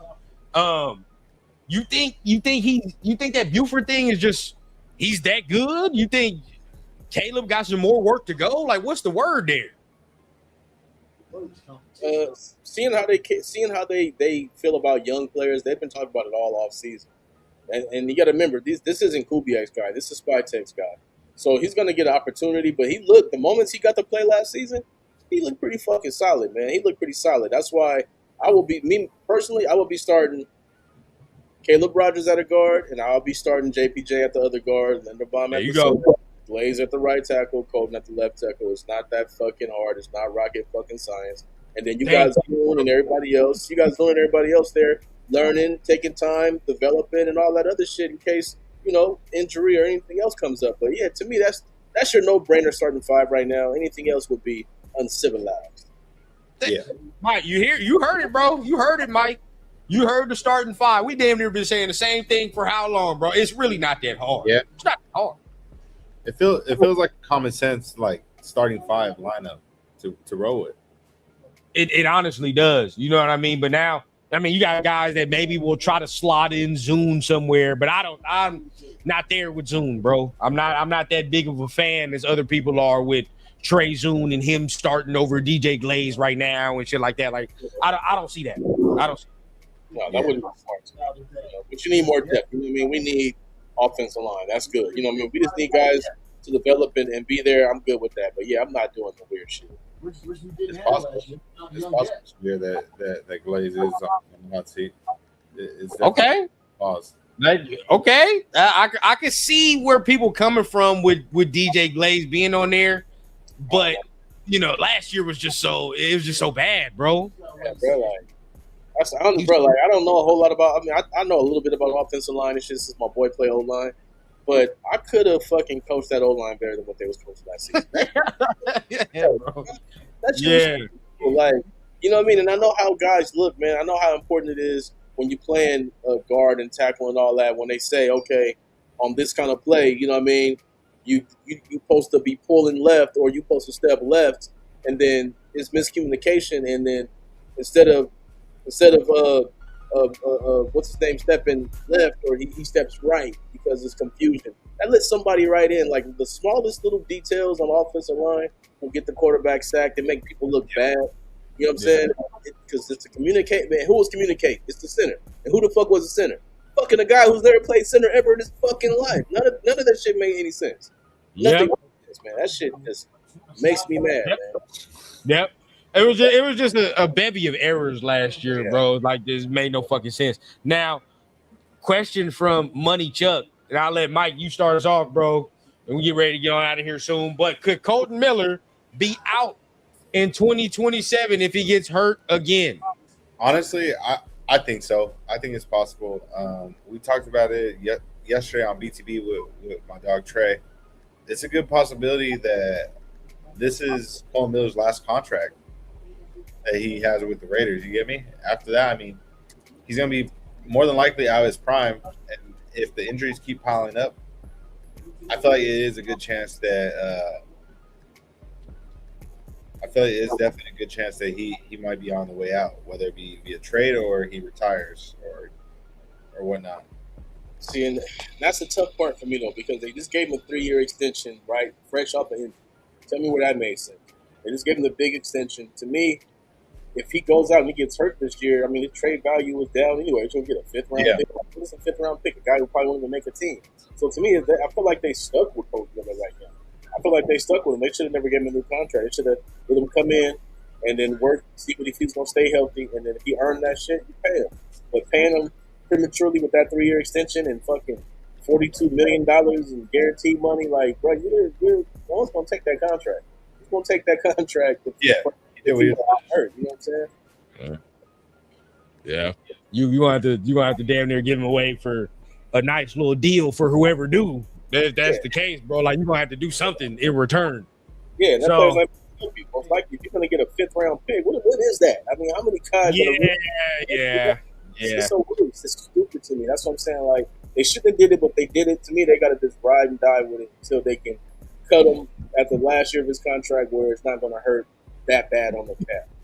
Now, hopefully, like, I do hope that he don't get injured, to be honest, and like we can keep him and he can roll with Fernando as well. Like, that's what I want. You know what I mean? That'd be the good thing, because we all can agree when Colton is healthy and 100%, one of the best left tackles in the league. You know what I mean? One of the best that you can find. I'm not gonna say he's top 5 right now, but he's one of the best. He's solid, very solid. So He's solid. He's solid till until a Burns come around. He's solid till a Khalil Mack comes around. Oh He's yeah.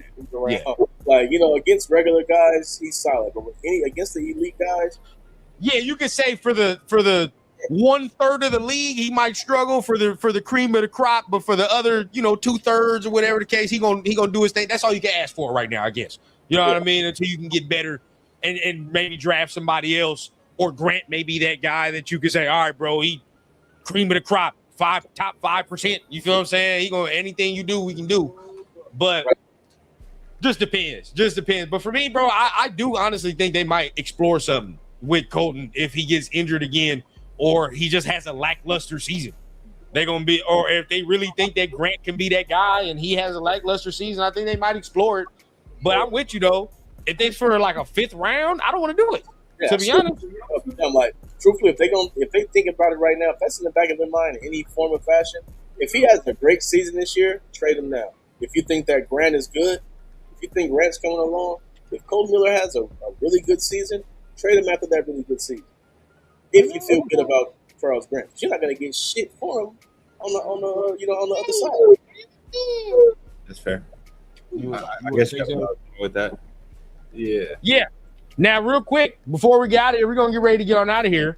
But Mike knows what it is, man. Mike knows what time it is. It's time for our infamous game here, man. We always do a game before we end up dipping on here, and we ain't did it in a minute. But today, we're going to end up doing it with our guest here, and that game is called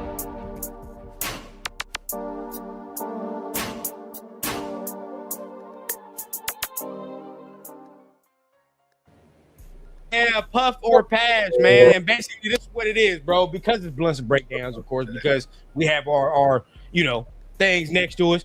The name of the game is Puff or Pass. If you agree with the topic and you like the topic, you give it a puff, right? You go ahead, take a puff, and you do you. Now, if you're not liking the topic, of course, you pass that thing to the side so the next person who might be feeling it can take their puff, right? So now we're here, man. Their first topic of conversation, and we're going to let everybody go ahead and vote, take their vote and all the extra. We're going to keep it simple for the first one.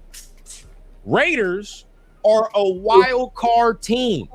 Puff or pass? What are we doing? I'm puffing. I'm passing that thing to the side, though. I ain't going to cap to you, bro. I'm passing this one to the side. Yeah, I'm gonna have to pass on this one just because it's a lot of unknowns so far going into the season. We don't even know who's going to be the quarterback. We don't know how the O-line's going to actually look once we get out there. Like, it's hard to tell, but I'll say pass for now. Would I be shocked, though, if we make a push? You get me? Like, if we're competitive at the end? Maybe, but I don't know if we make the wild card this year. I'll be happy, though, if we did. Shit, if they were to fuck around and get in the playoffs, hey, bro, I can't be mad at that at all. As a Raider fan, I'd be more than happy to see a playoff berth. Now, for our guest, man, how you feeling? Puff or pass, man? Shit, like my guy said, man, this is too many variables right here. But like I said, I do think they're gonna start off hot. I mean, hot is 3-3 to me. You know what I'm saying? For sure. Yeah, hell yeah. With this schedule, 3-3. We already fucking matched our win total. So, but if I was to call it just right now today, I know it's gonna be Kirk. Kirk's gonna be he's gonna be the starter. I feel like that's our best way to win right now.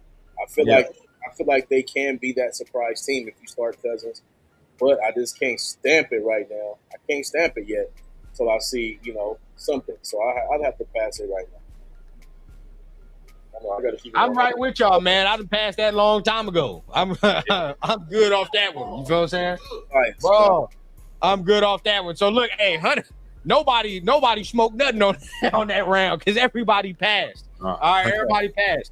So I see. Look, this is why I like, our realm of the YouTube sphere. You feel what I'm saying? We don't get too many like, oh man, we're Super Bowl motherfuckers every year. Like, nah, we gotta be realistic at times. We gotta understand where we at. Right now, it seems like everybody understanding we building. We're not quite there. You know what I mean? So everybody passed. All right. Now, this gets tougher. Okay. Kirk Cousins will play the entire season. Puff or pass? Damn. I'm about to say pass. Pass. Passing that too. I think at some point, the kid's gonna play. We're gonna see the kid play at some point. I mean, only way he's gonna play the whole season if this motherfucking team is a playoff team. That's it. That's the only fucking way. And we just passed on that, right? So Yeah. Now what if we a 500 team? You think Kirk still plays? You think they just throw him in there, or like what would you feel? if you're 6-6, I think Kirk plays. But if you lose 2 games in a row, now you're 6-8. Here comes Mendoza. Yeah. Okay. Yeah, it's a good chance. Okay. In my opinion. I'll puff on this. I'll puff. Okay. I'll puff. Because I just think he'll keep us competitive enough. You feel what I'm saying? He'll keep us competitive enough where we don't have to. Because I feel like they're trying to find every fucking excuse to not play it. You know what I'm saying? Like, I feel like they're trying to find every excuse. Not saying it's a bad thing, but like, you know what I mean? They're trying to find everything to be like, hey, bro, unless you clear cut better than Kirk Cousins, like we're not gonna throw you in there. We're not gonna throw you in there. I don't know. Fair. That just feels like what it is for me. Makes sense. Yeah, it's valid. I mean, to me, it seems valid because I mean, hey, your boy didn't spend how many years he been in the NFL? Like, we gotta be real. All right, so look, that's a little closer. 67% of the chat said pass, but 33% with a puff. So it's a little closer, man. A little closer. Now we go on hard. This is tough mode right here. Tough mode. Okay. Tough mode. Max Crosby will finish the season a Raider. Shit. Puff or pass. Shit. Let me finish rolling this blunt so I'm big puffing on this one.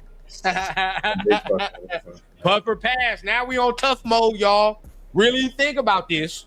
Now we didn't answer 2 questions in a row that can kind of lead us to this answer. Realistic. Puff. 1 pass. Puff. Where you at, man? Will he finish the season a Raider? Will he finish the season a Raider? I think so. At this point, bro, especially, well, y'all know, you know what it is, but also given the fact that Adam Schefter talked about it yesterday, I seen a report. Adam Schefter mentioned it that he doesn't see him going anywhere anytime soon. He sees him trying to help this team win, and he sees him retiring a Raider more than likely. I don't even know. Just saying. Hey, bro, I don't even know if this is a joke, but this was just funny as fuck.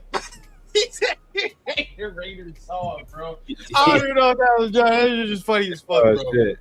Oh, shit. Hey, honestly, I liked it. I'm not gonna lie to you. It was cool. Now, if you said, is it a puff or a pass that he would retire a Raider, I'd be passing that. Just because, bro, he's already put in so much time, bro. He's put in all the time. He owes zero loyalty no more. He's done it all. And if you're going to go out there and you're going to win 4 or 5 games again, see you fucking later. So to me, it all depends on what happens at the trade deadline. I don't think we're going to be that bad, though. I don't either. But you know what I'm saying? But my only concern really about losing more games than I think that we should, I think it's going to come down to the kicking game. And I just don't like the fact that we moved on from Carlson when you got to look at the special teams guy from last season. Trash. Everyone was trash last season. I think that whole shit needed a reset. I ain't gonna lie. That whole shit needed a little reset. And you already know, bro, if the Raiders gonna kick that bitch from 52, Carlson gonna knock that bitch down. Put in my dog Tokyo Toe, man. Put on my dog Tokyo Toe. I ain't worried. Now, if we start with fucking Matt Gay, we got a problem. Been on two, 3 teams in one season. You already know. I'm good on that. That only happens to you when you blow games. Real talk, real shit. Give me Tokyo Toe, man. I want fresh slate. God damn it. And we drafted him or brought him in. Put him in.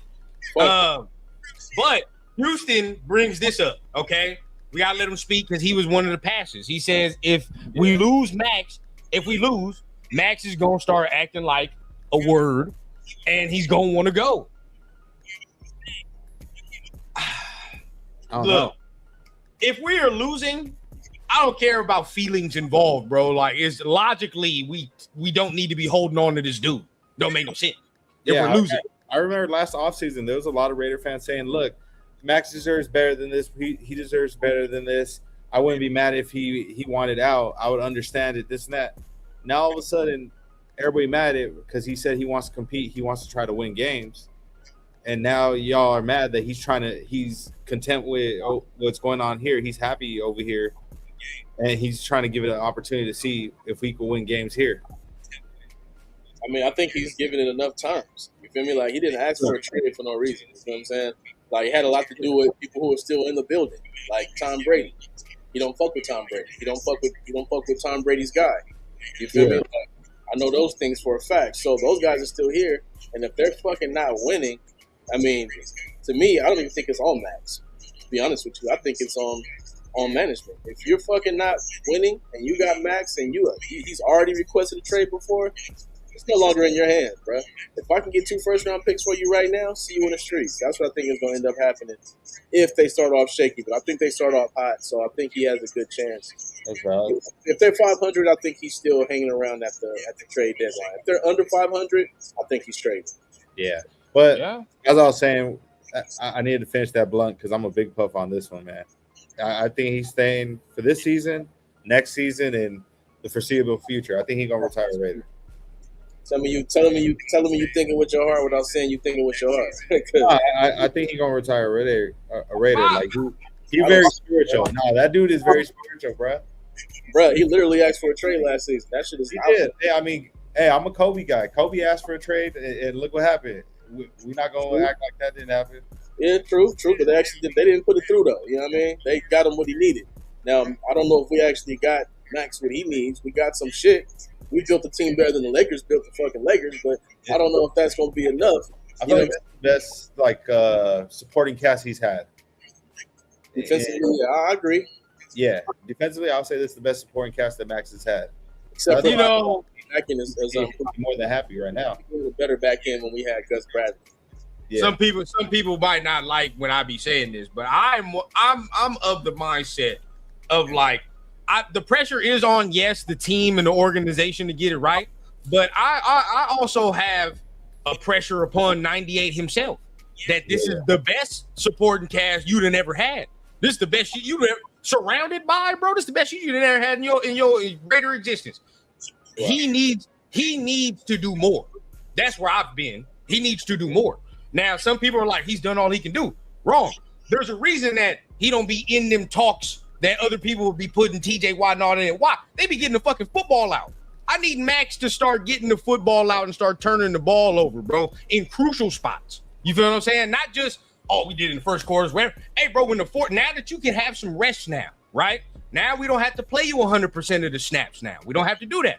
In the fourth quarter, bro, I expect you to take over the games like some of these other dudes that you're being compared to do, right? TJ Watt in the fourth quarter, what happens?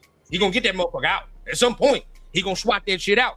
Will Anderson was doing it last year, bro. Myles Garrett was doing it. You feel what I'm saying? If we're going to put our name in these guys' realm, we gotta keep doing this shit. We gotta expand the game a little bit more. We can't just be cool with what he's giving us now. You feel what I'm saying? We need more. I feel you. I mean, at the same time, I feel like he's giving you number 1 or number 2 in TFLs. He plays the run. He plays the run better than any defensive end in the game. The rest of these guys are just pass rushers. Micah Parsons, all of them, they are simply pass rushers. Max, he's gonna get the running back in the backfield. I agree. He's a TFL king. Now, it would, if he can get a couple turnovers, that would help. But you know, like Myles Garrett is a fucking anomaly. Like, no one gets double teamed but him. He's able to wreck every fucking game. But you look at TJ Watt. I mean, they gotta pay Cameron Hayward. They gotta pay motherfuckers like that attention up the middle. Like, who the fuck are they gonna worry about for the Raiders up the middle for his whole career? Nobody. So it's like double team Max, who cares? Triple team Max, who cares? And no one's even getting home on the other side, except for when he had Yannick over there. So I mean, that's why for this year, like for the other years, I haven't said this really like the past 2-3 years because you see the supporting cast and you're like, you know, what else can you do? You know what I mean? Like all you can do is what he can control. All I'm saying is now with this supporting cast that he has now we all know he does not have to play 100% of the snaps, bro. Like that's been another thing with him, right? That you can give him that excuse and credit for that. maybe if you're gonna compare him to the T.J. Watts and all that, T.J. Watt don't play 100% of the snaps. Neither does Michael Parsons. Neither does all these other dudes because they got guys that can rotate. Now we can rotate other dudes. You feel what I'm saying? It's not just Max now. Now you got Crawford. Now you got Kuntz. Now you got Kwity Paye. You know what I mean? There's like now we got a little stable of rotation. You don't have to do all that. I mean, so now you hoping, you hoping.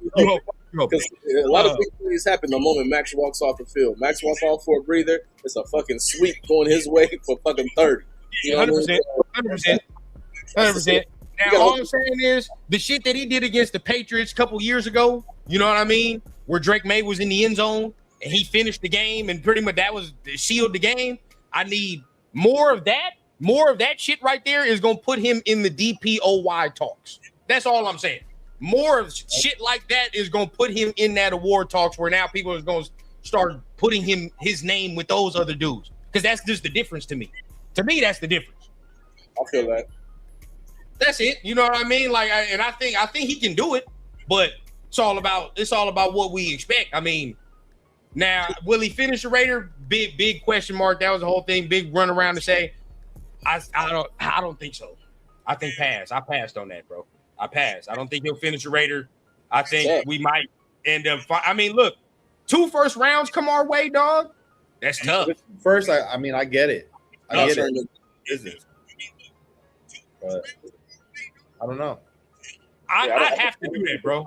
I don't think they turn that down, man. Especially if it's from a team, because they're not one thing that they not gonna do is do them dirty. They ain't gonna be like fucking send them to the fucking Tennessee Titans. They're not gonna do them like that. If it's a winning team and they willing to give up them 2 first-round picks or a first-round pick, a second, and a player, and it's like it's like the fucking the Patriots, or if it's like the Packers or something, I think they'll do it. They'll send them to a good team. They ain't gonna do them dirty and being like, we're gonna get the best we can get and send them to the fucking Arizona Cardinals. I don't think they're gonna do them like that. So I think if the shit comes right and it makes sense, they call them up there like, hey Max, season's going fucked up. We got some calls for 2 first-round picks, man. You want to go to Buffalo? He could be like, hell fucking yeah, send me. They did him right with Baltimore. Realistically, they did him right with Baltimore. Baltimore fucking, they did some bitch-ass, whole-ass shit. And that's a fact, though. So, yeah, that's what I'm saying. To me, it's not even really up to Max no more. You've already taken that power away because you've already requested that. Now I got to do what's best for my team. If I can get 2 first-round picks, I get a first-round pick in 2027, I get a first-round pick in 2028, and I get a player. For this next draft last year too, for this next year, bro, I'm taking that shit 100%. I got to. Now this will be our last one right here, man. The Raiders will have a 1,000-yard receiver. No. Puff or pass? Pass. Quick no. Pass. Quick no. Receiver. Not tight end. Yeah, receiver. There you go. Receiver. Not tight end. Receiver. Wide receiver? No. Tight end, you already know. Brock, as long as Brock is healthy, he's going to do Brock it. is not in this equation. Brock is a tight end on the depth chart when they list him. I think Jalen Naylor could be the one to crack 1,000 yards. I think he's going to be close. Out of all of them, I will give you that. I do think it might be Naylor. Out of all of them. I think Naylor could do it. He's the best all-around receiver on the team right now. He can run every route. You just paid him that money. He better.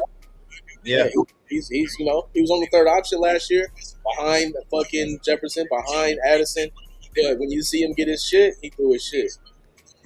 I really hope that we can get I see it happen all around the league, man. I really hope Trey can blossom into something and we like, oh shit, we got a guy. You know what I mean? You see it happen to all 31 other fucking teams. Yeah, but I don't know, man. It's just tough, bro. It's tough.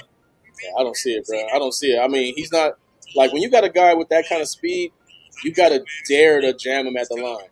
Like, I don't think he scares anyone if they jam him at the line in a press coverage. You know what I'm saying? Because what he going to do? He's not going to get your hands off me. I'm open. He got beat deep. I don't see that happening. You know what I'm saying? Like, he's not that kind of guy. I feel like you got a better chance with Naylor with that. You got a better chance with Thornton Jr. with that. You know what I'm saying? And we can't forget them seasons where Tucker had a lot of opportunities and he had fucking brick hands. I just don't trust that dude, bro. I don't trust him. I don't trust him at all. Nah, he just gotta. He has to shore that up. Now, if Max pulled up with a Larry June flow, I have to find who's responsible for that. I'll be mad. I would be hot, dog. I will find who's responsible. But realistically, though, I do think I'm gonna pass on this, bro. I don't see anybody cracking that 1,000, man. I think Naylor, if he does, he's gonna get close. He might have that like 800, 900 something season. You know what I mean? But I think he won't ultimately get over the 1,000. I don't think he ultimately get over the 1,000. No, I think the game would take more of that away too. And then you look at the Niners. Look at the Niners, man. Like with Kittle, he would normally have more receiving yards than Jawan Jennings and everybody else. Like it's just not a type of offense unless you just got that. Boy. Yeah, my boy just a straight negative Nancy into the season already. That shit crazy, Severe. My boy a straight negative Nancy, bro. He don't believe shit. Hey, bro, like what? It's not a shit. That's crazy. Got to be realistic, my G. That's it. Real talk. Hey, look. Hey, man. Because look, I haven't even talked about Besh. I haven't even talked about Besh. Besh is like, I hope Besh can do something. I do. I hope Besh can do, but we ain't even talked about him. We ain't even talked about Trey Tucker. We talked about him, but fuck, bro. It's ugly. It's ugly. Them motherfuckers gonna have like 350 each. Bro, if we compare our 350 each, if we compare our wide receiver core to the rest of the league, bro, I wonder how many wide receiver cores we would take over ours. And that right there, what you said is the key to everything. You can't compare your team to what you used to have.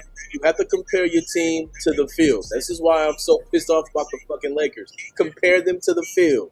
Compare the Raiders to the field. It's like, bro, compare that wide receiver squad to the field. Like, yeah, I know that Andy Reid gets shit out of guys in Kansas City who ain't really guys, but he's a Super Bowl winning coach, head coach. We don't know if Kubiak is going to be that good yet. You know what I'm saying? This is his first opportunity to really be the guy like that, but I just don't see it, man. I don't see none of these guys being that guy. Like I wish it would be Dante Thornton Jr. I know he was working hard. I know he's been working with Jamar Chase. He's been working with all the top wide receivers in the offseason on his own. You know what I'm saying? And I know he developed better route running. I know he, it's all about can he high point. If he can high point the ball, I think he has a chance to be one of them guys. I just don't know, man. We gotta take Chadwick to the airport. I'm not with. Hold on, give me 1 second. I don't see anybody really up in that and doing all that. So we'll see. I hope so. You know what I mean? But we got to see. It's sad, bro, because our division is trash when it comes to fucking receivers. So it's like, bro, we really should be trying to upgrade that as much as we can. You know what I mean? Because we would have one of the better wide receivers or just pass catching options in our own division if we just up that. Right.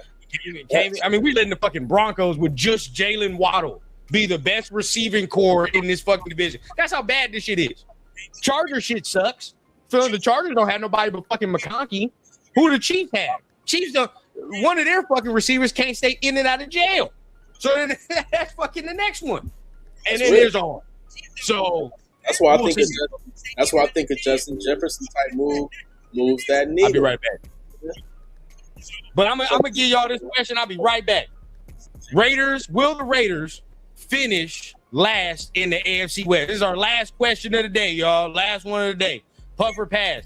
Will we finish last in the AFC West? I'm passing that. Yeah, I'm passing that. I think people are overestimating Kansas City.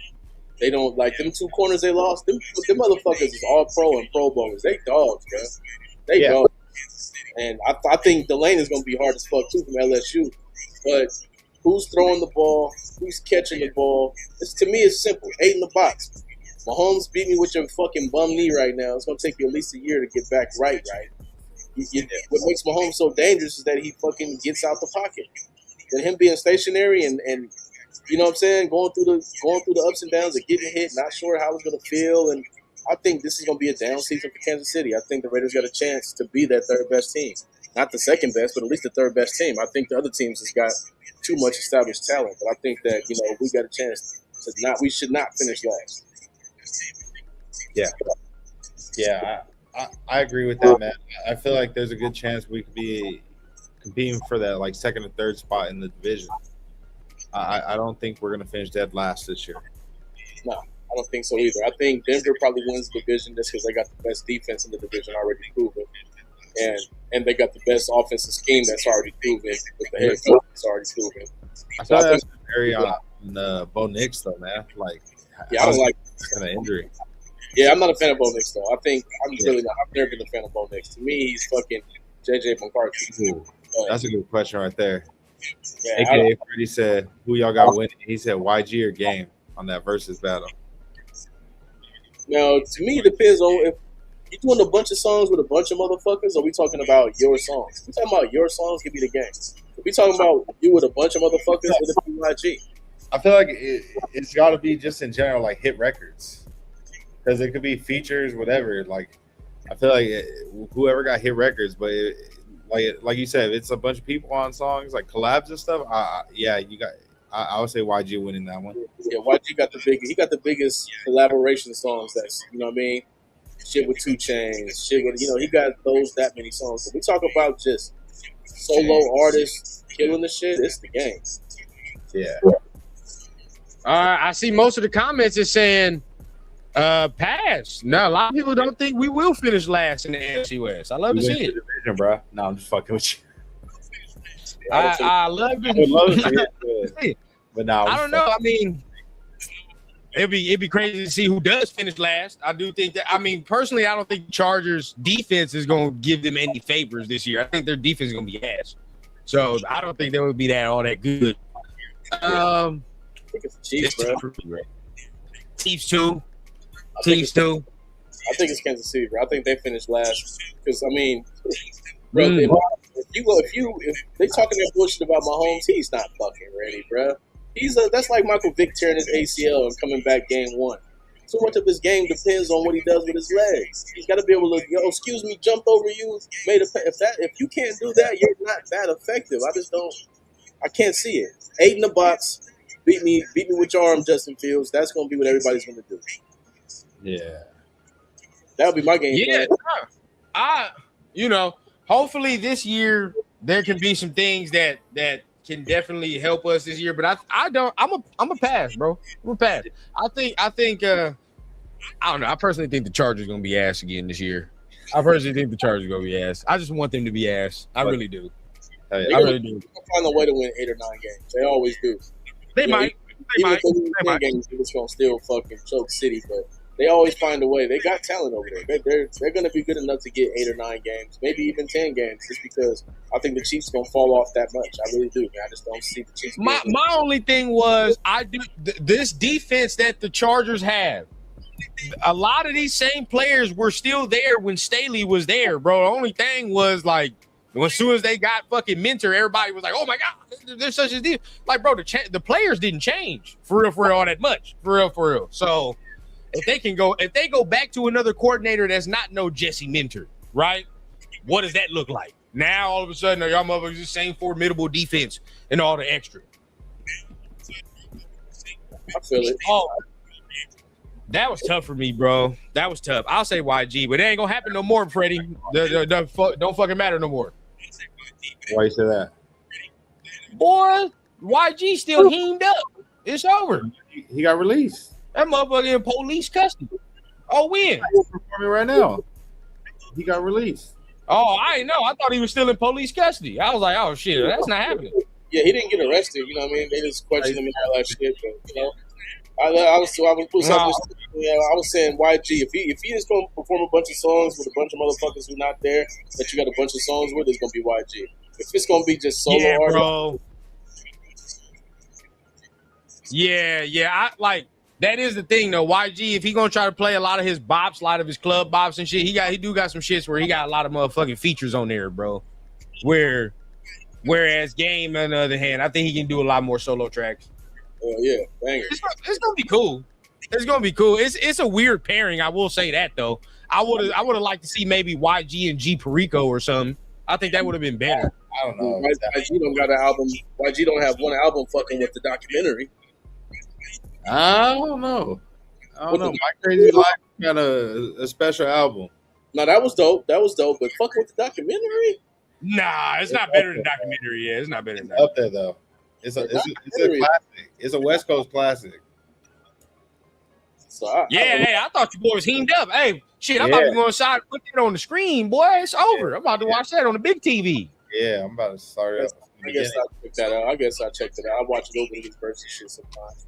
A little bit. That last one with the who was it? Fucking who was the last one with the singers and shit, bro? I was like, bro, these motherfuckers are doing too much, bro. Yeah, like this one, I'm excited though, because like these artists that we grew up listening to and shit. So like this shit is fire. Like this is like a monumental moment in a way, and not whether whoever or not. Like it's cool. Like they get their moment to show. Like bro, I got hits. Like and showcase that to the world. And I will say, last verses I watched live, start to finish, was that fucking Jada Kiss, the Locks one, and all that, bro. That shit was fucking crazy. Live, that shit was live.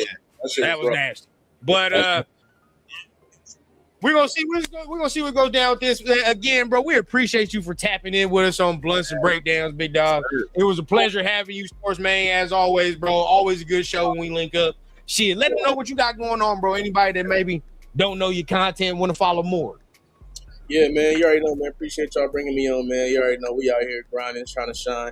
But yeah, man, follow your boy, man. YouTube, the Sportsmane, everything at the Sportsmane. Wrong side. Oh, here we go. Everything at the Sportsmane, man. YouTube, TikTok, Instagram. You know what I mean? If you're looking for some raw commentary, some non-biased commentary, not just Raider content, but fucking sports content. And not to mention, I do got my Raider show coming out. About to drop that first preseason game, Raider Gang TV versus Raider Talk. So y'all tap in, and we're gonna be going up like the sunshine, and that's just what it's gonna be, man. But yeah, hit that button, hit that like, hit that subscribe, man. Fuck with us, man. Come fuck with us. Yes, sir. Yes, sir. Mike, let them know what you got going on, man. Oh yeah. Obviously, besides Blunts and Breakdowns with my dog Rundown here, every Wednesday, BTV. 7 p.m. every Wednesday, man. Make sure y'all tap in. If you haven't yet, subscribe to my channel, Machiavelli24. You can follow me on Twitter at the Machiavelli, TAGE Machiavelli, and Instagram as well, Machiavelli24. But yeah, hit that subscribe button for sure, man. We last night we had world-renowned comedian Jerry Garcia in the building, bro. That shit was special. Bro, funny as hell. That was a cool episode. Yeah. And that was fire, man. Yeah, that was a cool one. I'm gonna definitely tap in with him again. And but next week we're gonna have another special guest, so make sure y'all tap in with that for sure. Yeah, always looking forward, man, to who BTB grabs. As far as me, man, you already know Monday, man. Tap in with me 12 o'clock. We're gonna be talking about actual fucking Raider news. So I'm gonna be cool, man. Every Monday we're gonna be tapping in at 12 o'clock. So tap in with me on that. Thursdays, it's Blunts and Breakdowns. Now tomorrow we continuing our little series, man. We back on Madden with it, man. Back on Madden doing a little community franchise, bro. For my dog Sportsmane, man. The people in the chat had us sign Stephon Diggs, had us make some moves last week.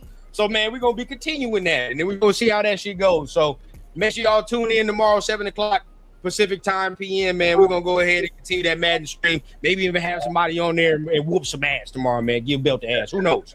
Hey, I got one question for y'all before we get up out of here, man. Yep. Are y'all going to the LA game, and are y'all going to the home opener? LA, it's looking like I am. It's looking like I'm going to LA. Yeah. LA, I'll be there. The home opener, probably not. I ain't got. Looks like I'm going. LA for sure. Now. Yeah. Yeah, LA for sure. LA for sure. Yeah. Okay, for sure. We got to link up, man.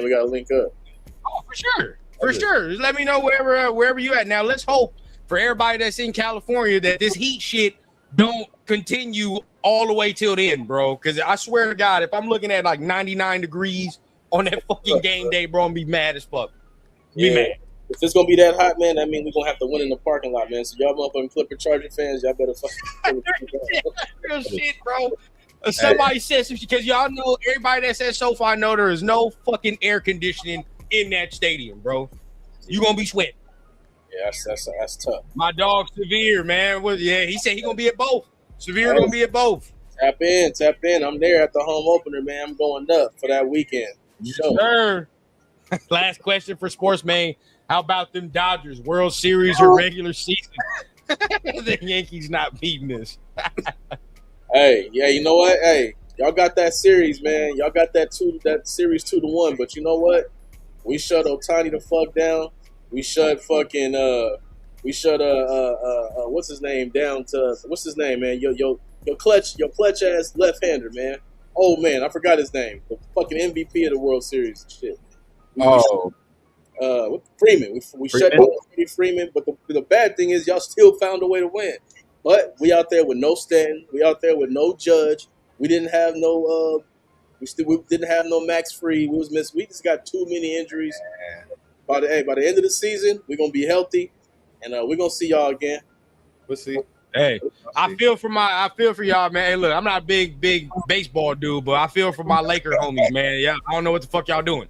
I feel for y'all. I don't know what y'all doing. All I know is my dogs got hope now. We got some hope. That's all I give a fuck about. Yeah. I'm a whole Bulls fan. It's been nasty, bro. It's been nasty for us for the last 2 years, bro. But that new motherfucker we got though, that Caleb Wilson, I got some hope now, bro. I got some hope, bro. I like that rookie we got though, that Cameron Carr kid. Yeah, Cameron Carr. He's not bad. Yeah, Carr not bad. We're gonna see how far y'all go. I like we're gonna see. Veterans trash. The young guys I like. yeah. Y'all do got some young talent though. Y'all can build around. I ain't gonna lie. I got a little bit. As long as it ain't Jake LaRavia trash ass, get the fuck out of here, man. Damn. I'm so sick of these motherfuckers, man. Oh, man. On that note, man, y'all already know. Hey, respect, Chuck. Y'all, hey, Knicks all day. Y'all got the championship. On that note, we're going to get ready to get the fuck up on out of here, man. We appreciate everybody that's tapped in with us today, man. Remember, make sure you guys follow Sportsmane. Show him some love. Make sure you guys hit the like and subscribe button on everybody's channel up in here. Spread that love. Until then, we're going to see y'all next Thursday, 5:30. Till then, y'all know what I always say. It's been real. It's been nice, but it ain't been real nice. We're going to tap in with y'all next week, man. Peace.